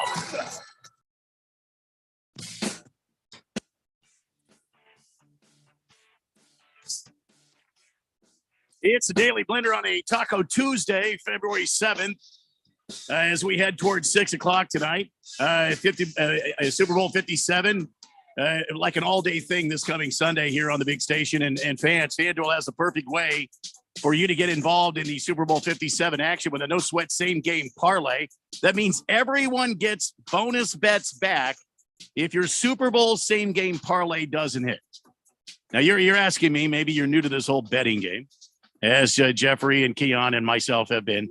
I feel like we've gotten some experience. No, here. I said in the past. Yeah. I said in the past. We've been slowly learning some new things. But a same game parlay means you're making a bet which includes several legs to this bet on the same game. For example, Super Bowl 57. You might take Patrick Mahomes to go under rushing yards, or maybe you take Jalen Hurts to go over whatever the established rushing yards would be. Maybe you take a running back for an anytime touchdown during Super Bowl 57. Maybe you take I don't know. Maybe you take Kelsey to score one touchdown and go over 100 yards. Receiving. I wouldn't bet that one, but I'd bet the touchdown. Well, I mean, the thing the point I'm trying to make is you can make your same game parlay any way you want to here on Super Bowl 57. And what happens If all the legs of your same game parlay hit, well, then let's say you put down, $10, you have a bigger payday in the end. Instead of it being a $9.50 payout, you might win $90. Depends on what the odds are of the legs of your same game parlay. See what I mean? Maybe you don't want to make a same game parlay because you're new to the scene. Well, FanDuel's got you covered there. They've got a whole bunch of same game parlays that other bettors just like you have made up, and you can jump in on the action. You just put your money down, select that same game parlay. You say, well, that looks good. And then if it wins, bammo, you get paid just like you made it up yourself. Start building your own or get the ones that are pre-made for you on the FanDuel Sportsbook app, America's #1 sportsbook. And if you're new, sign up with my promo code Randy1580 when you download the app, and you'll have other options to expand your winnings. Either way, you get bonus bets back. If you're no sweat, same game parlay doesn't hit, make every moment more with FanDuel, official sportsbook partner of the NFL. Got to be 21 or older, present in Arizona. 3 legs or more minimum, and a $1 bet required. Refund issued as non-withdrawable bonus bets that expire 7 days after you get them. Max bonus $5 unless otherwise specified. Restrictions apply. See terms at sportsbook.fanduel.com. Gambling problem? Call 1-800-NEXT-STEP or text NEXT-STEP to 53342. Jeffco. Thank you, Randy. Am I the only person who doesn't care for the big old bumper sticker they threw on State Farm Stadium? Have you seen the picture of that thing? Yeah, I mean, I understand what they're doing. It is a bit overwhelming, but I think they're trying to pay homage to our American Indian heritage. Sure. No. Listen, the design of that, the red sides where it says Super Bowl on one side, Arizona, and they have those little designs. Yeah, I don't mind that in red. I'm talking about the teal. I'm talking about the pastel sort of faded colors. It kind of reminds you of the 80s, kind of reminds you of Miami a little bit. And I'm not really crazy about the whole color scheme on this thing. I don't know. Maybe people who are better at colors can look at something and go, oh, no, that's perfect. I just kind of think it looks tacky. It does look tacky, but I do know that the teal was part of the whole Native American part of the design too. Turquoise, that's what it was. I mean, that explains why the Suns have that as their city uniforms. I think you could have worked those colors and traditions and things into it and done better. I just don't feel like it looks that good. I'm not a designer, so I couldn't tell you how to improve it. But I agree with you. It does look kind of tacky. I can't put my finger on exactly what it is, though. I don't know. Maybe go ahead. I was just going to say, maybe if you look at it like this, the red burning of a sunset, the blue sky. Well, it's not about the symbolism of the colors, Randy. It's just about the tone. It's about that faded sort of pastel sort of look. You know what I mean? It's like, I like red. Yeah, give me that red. Give me those colors and those explanations like you were giving me there, Randy. But it doesn't really pop. You know what I mean? Okay. It doesn't look.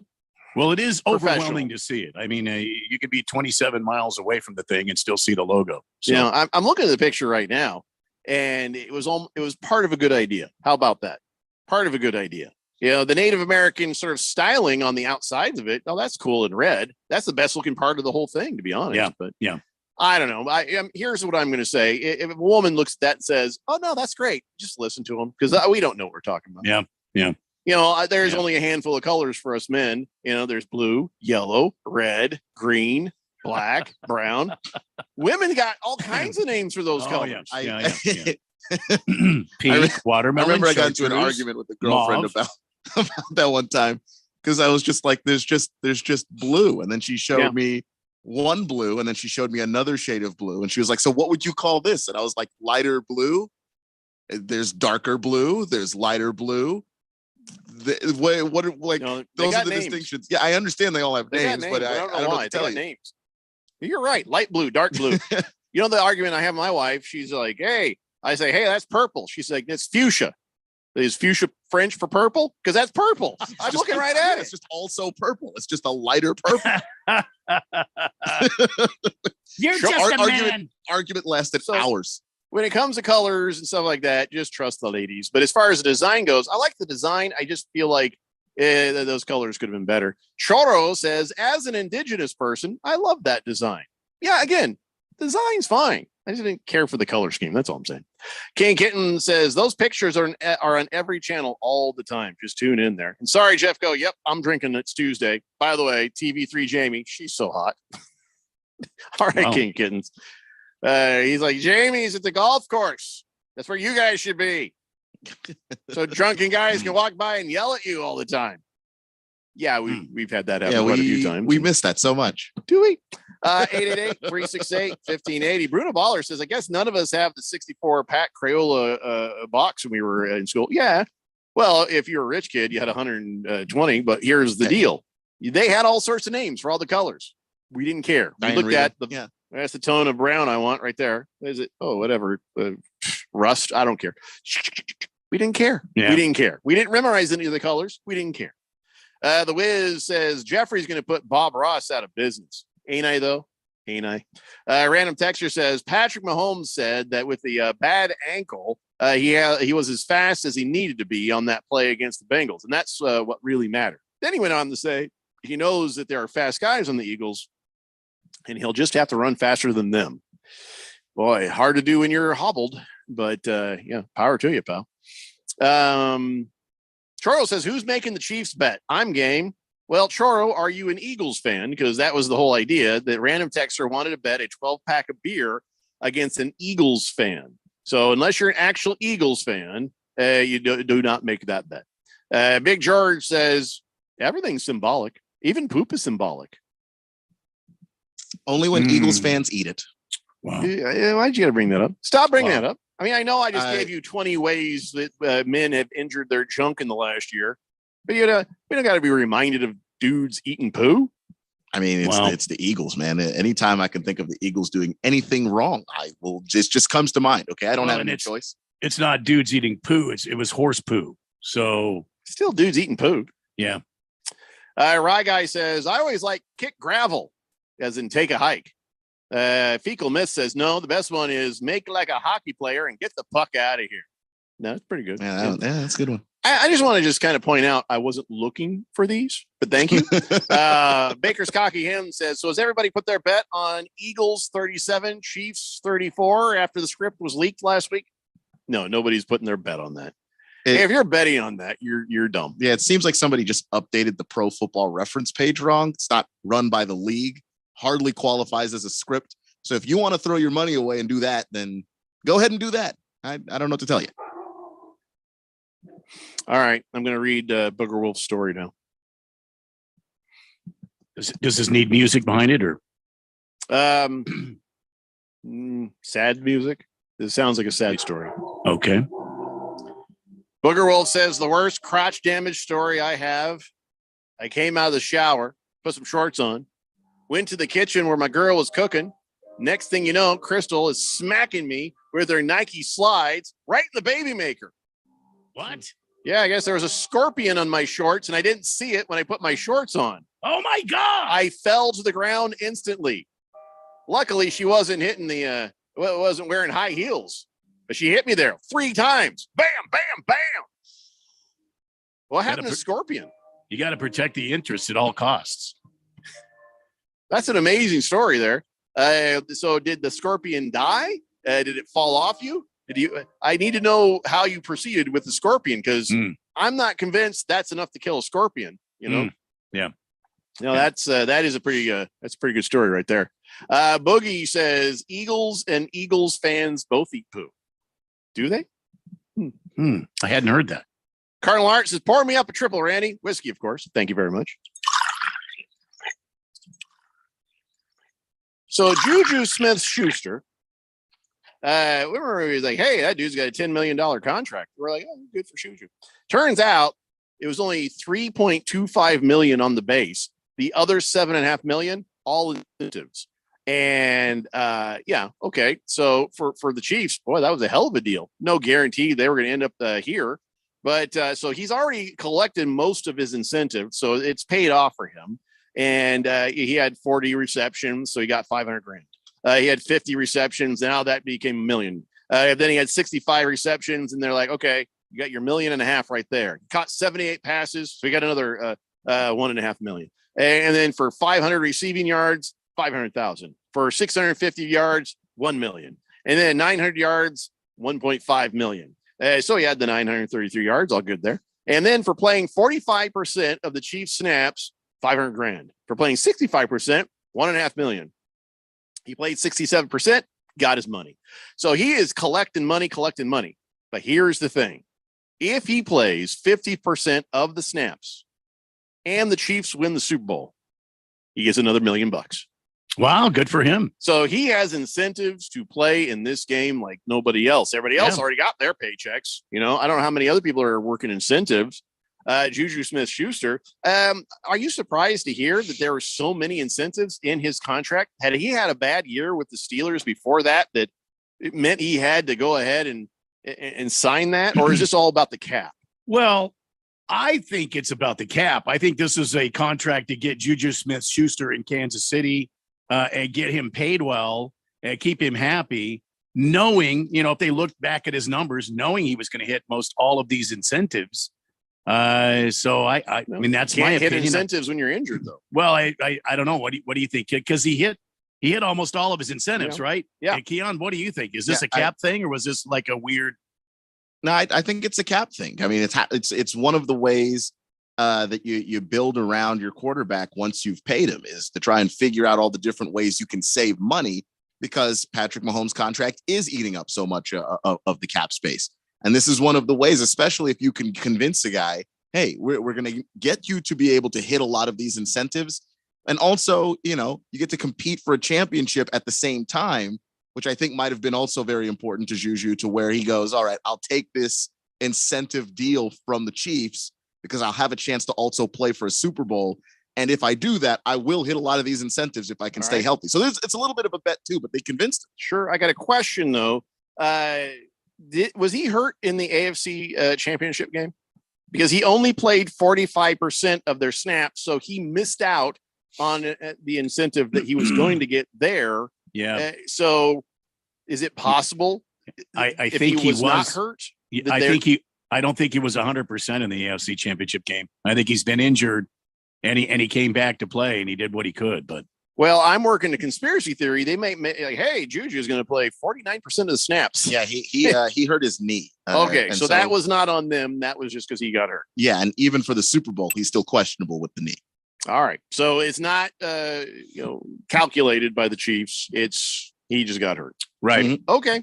Well, then as long as he stays upright and they win the game, you get his $1 million right there. I don't know what he gets if they don't win the game as far as incentives, but I guess on the snap count, it's got to be worth something there. $12.97. You are correct. It's weird. I just did the math right now. Yeah. Irish for me says the KC Chiefs are going down. Go Eagles. P.S. I can't wait for the next season for Notre Dame either. Irish for me, you might be joining us, but Random Texter has put out a bet. And he has said a 12-pack of beer against any Eagles fan. So you sound like a pretty legit Eagles fan. Would you like to enter into this bet with Random Texter for the 12-pack? Or is that not enough, 12? Honestly, I don't know if I've ever done a 12-pack. I think a 24-pack. Yeah. 6-pack. I don't know. Random Texter says, Jeffrey, Randy, I got to ask you honestly, what the hell's happened to Big George? When I first met him, he was this large, astute law type person.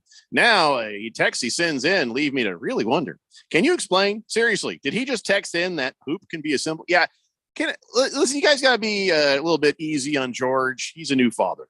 He's a new father, and he's exhausted. He's working his ass off, and he's got a very large, angry baby. So that I think that's the explanation. I didn't know his baby was angry. Any baby that large is gonna be raging. You just can't keep up with that kid. Choro says we're re-signing Juju. Oh yeah, the Chiefs are. All right. Baker's Cocky Him says, hey, the Suns are back. Booker just hit a 3. That's right. The game has just started. And now the Suns are down by 5. So easy on the Suns are back. This game just started. Let's see what happens. All right, we got to take a break. We come back. We've got on this date in Big Georgia sports history and some other stuff. It's the Daily Blender here on 1580 The Fanatic. Better sleep can change your life. That's because sleep is a core pillar of health, just like nutrition and exercise. So if you're not getting enough of it, ZQL invites you to take our Better Sleep to Better Health Challenge. Get weekly sleep tips and explore how ZQL, the world's #1 sleep aid brand, can help you. ZQL's Better Sleep to Better Health Challenge. Visit ZQL.com. Find ZQL at Walmart or Walmart.com and start your journey to better sleep today. Are you ready for the biggest Sunday in sports? DraftKings Sportsbook, an official sports betting partner of Super Bowl 57, has all the Super Bowl action you need. New customers can bet just $5 and get 200 in free bets instantly. Plus, all customers can get in on the Super Bowl 57 excitement with DraftKings Happy Hour Super Boosts. Check the DraftKings Sportsbook app every day between 6 p.m. and 9 p.m. Eastern to see what prop bet will be boosted. Download the DraftKings Sportsbook app and use code BET1580. New customers can bet $5 on Super Bowl 57 and get 200 in free bets instantly. Only at DraftKings Sportsbook with code BET1580, an official sports betting partner of Super Bowl 57. 21 and over. Arizona only. Gambling problem? 1-800-NEXT-STEP. Bonus issued as free bets. Often required for odds boost. Bet type and amount limits vary. Eligibility and deposit restrictions apply. Terms at sportsbook.draftkings.com/football terms. If you are an IT professional looking for an opportunity with great benefits, the freedom to creatively solve problems in a career with great growth potential and a team environment, look no further than Affinity Technology. Serving the Valley since 1992, Affinity Technology is looking for a level 1 tech to develop and deliver excellent solutions and outstanding customer service. Visit atechaz.com/jobs and get started with your future today. That's atechaz.com/jobs. Sun Devil men's basketball returns to Desert Financial Arena to close out the home portion of its regular season schedule against Colorado Thursday, February 16th at 6 p.m. and Utah Saturday, February 18th at 4 p.m. Arrive early on Saturday for the Sun Devils Senior Day recognitions. Get your tickets today by calling 480-965-5812 or go online to sundeviltickets.com. Sun Devil men's basketball, onward to victory. No one else does what I do in diamonds. Hi, Diamond Dave Cantor, the only wholesale diamond dealer open to you by appointment. I import diamonds directly from cutters from around the world. We have the lowest overhead office of anyone in the diamond business. No one else with 4th generation connections, direct diamond importing, and design and manufacturing works directly with you except me. No one else can do what Diamond Dave does. Call him today at 480-397-2450. Reach him on Instagram at Diamond Dave KANTOR. 1580 The Fanatic and at 1580thefanatic.com. Your home for sports.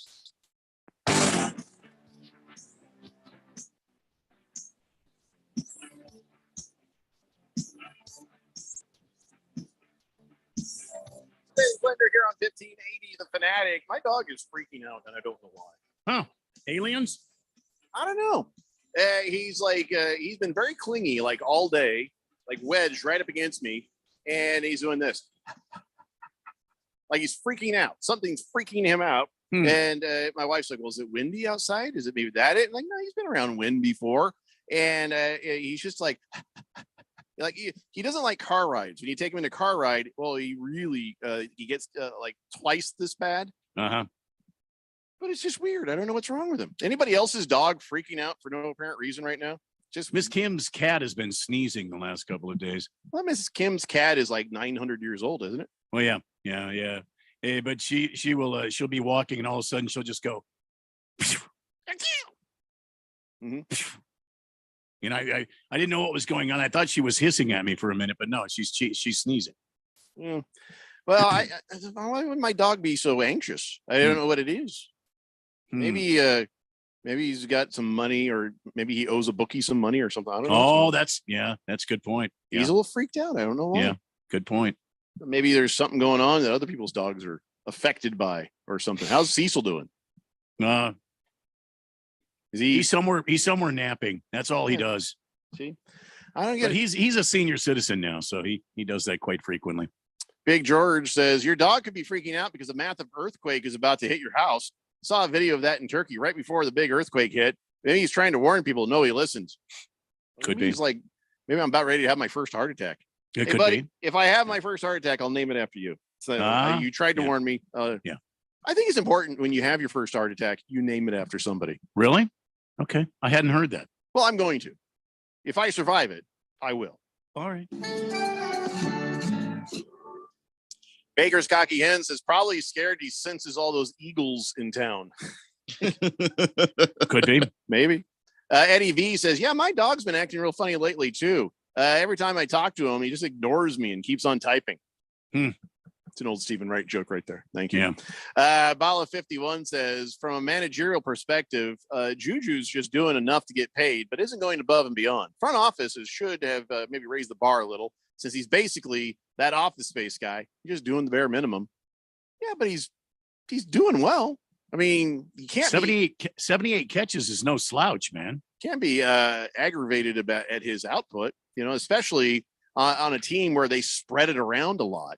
There is no number one receiver there. I mean, they've talked about it quite a bit. They're all like, yeah, well, we sure missed Tyreek Hill, but we figured it out. Randy's chuckle says, yeah, dogs probably feel the Philly fan attitude out there. See, now so does Cecil. Now, yeah, somebody's out in the front now. Yeah, probably an Eagles fan. Could be. Turn on the hose. Yeah, it could be.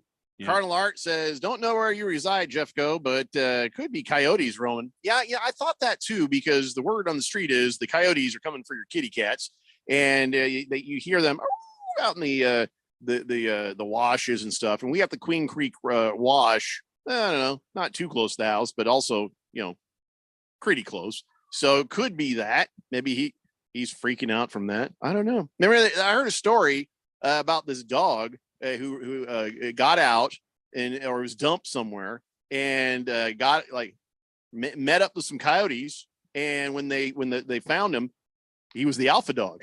Huh? He's like, no, I'm good. I don't want to go back. I'm running stuff out here, And they say he still loves humans. They took him back in the shelter and cleaned him up and everything. He's still like, hey, it's great to be here. No, I had the best time. I made some great new friends. Most stories end up your dog got eaten by a coyote. Yeah. No kidding. Number one Rattlers fan says 38 days until Yes, Rattler fan, we know. Irish for me says I can't drink beer, but I'll settle for 12-pack of milk. I don't think that's the bet that Random Texter's really looking for, but we'll see what he says. Maybe Irish for me. Maybe you buy Random Texter beer if he wins, and Random Texter could buy you milk if you win. Oh, 12-pack of those little small milks, like you got in when you were in school. Why not? Man, you knew it was a good day when you got that little carton of milk and you opened it and you didn't tear the paper. Oh yeah, came open right. Yeah, nothing like a clean open on those little milk cartons. I feel like on these days day, it's just a plastic bottle, right? Oh yeah. In the off day, my mom would have a quarter in her pocket. I'd get the orange drink instead of the milk. The orange drink, you like Sunny Delight? Yeah, it was like an orange drink. You could get that instead of the milk. You could get the orange drink, but that was a quarter. Eddie V says no good story ever started with a 12-pack of milk. Well, I mean, he's probably right. I mean, right. maybe he can't have the beer because of medical issues. Yeah, I'm just saying. Well, listen, enjoy the milk. I enjoy milk, but he's right. There's no good stories like, so we had some milk and oh my God, what happened next? But it was strong bones and teeth. That's what happened next. Well, I mean, if you're lactose intolerant, I mean, you could have it. There's a story there. Yeah, absolutely. Yeah. Life on the edge. This nation is about to bet $16 billion on one game. Isn't that mind-boggling?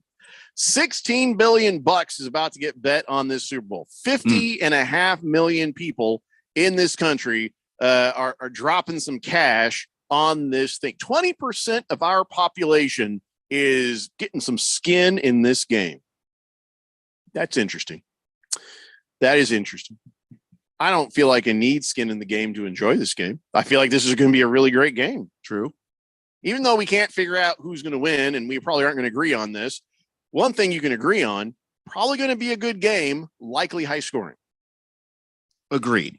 I am betting the over. That's what I'm going to do. That's my bet.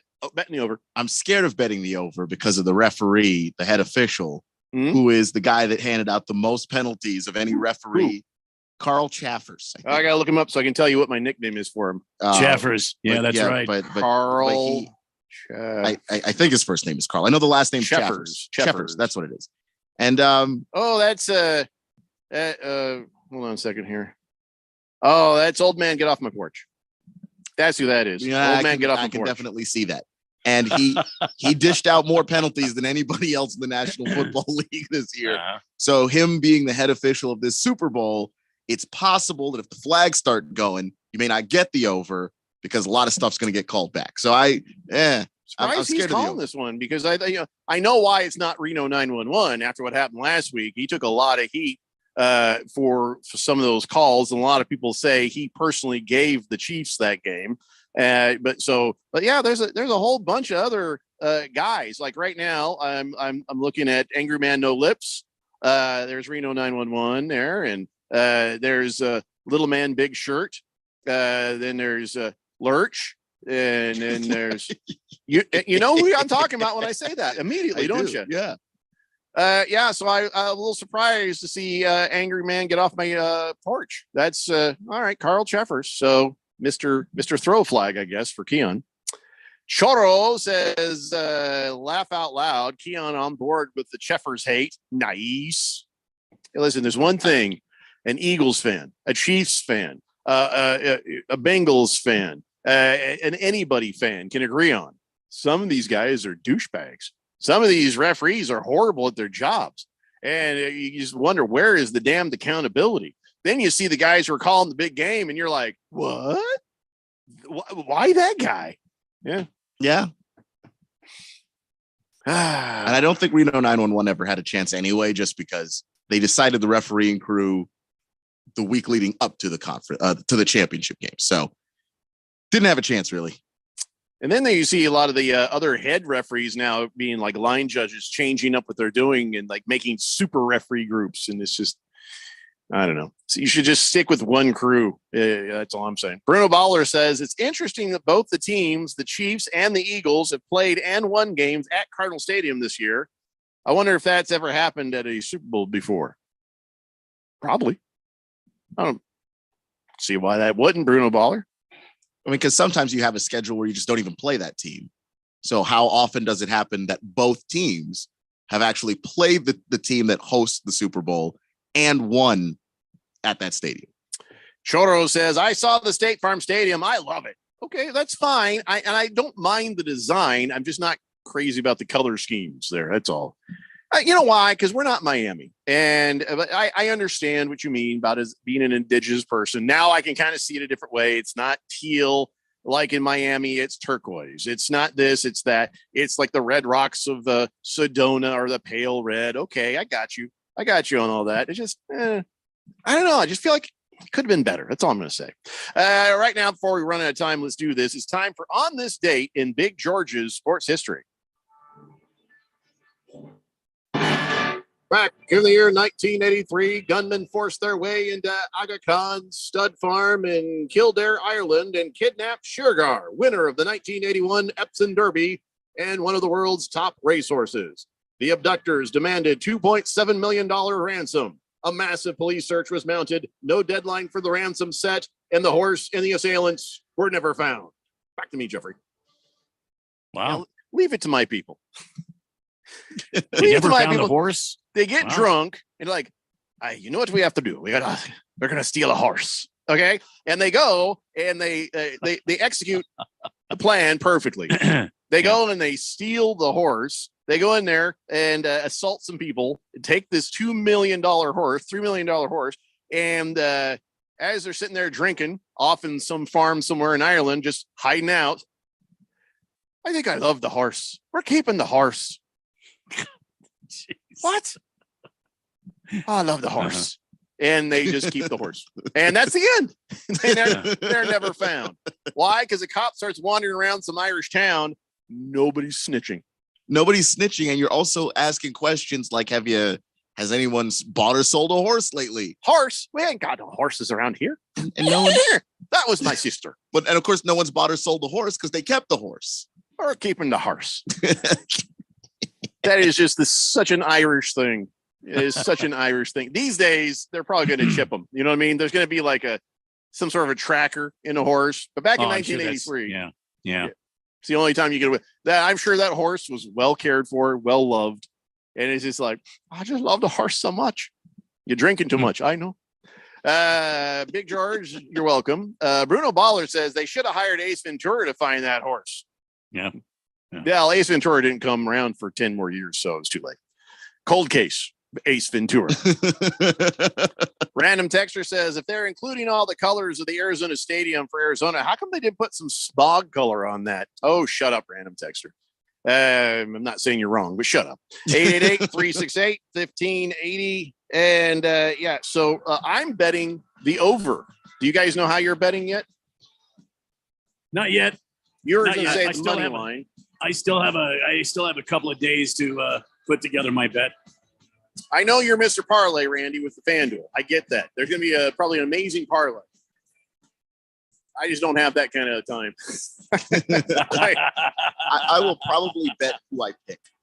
I'm going to go for the over on a big bet, but I am going to put a small bet on Travis Kelce one time. Yeah, he'll get a touchdown. That'll be my two bets. But my main bet is betting the over. That's what I'm going to do. All right. Carl Jeffers, you son of a bitch. You keep that flag in your pocket. He's scaring me. Daddy needs money. All right, guys, that's it for us. We'll be back in your radios again tomorrow at 3 p.m. It's the Daily Blender. You're on 1580, The Fanatic. Look at that. We all have our systems when we bet, from picking the perfect upset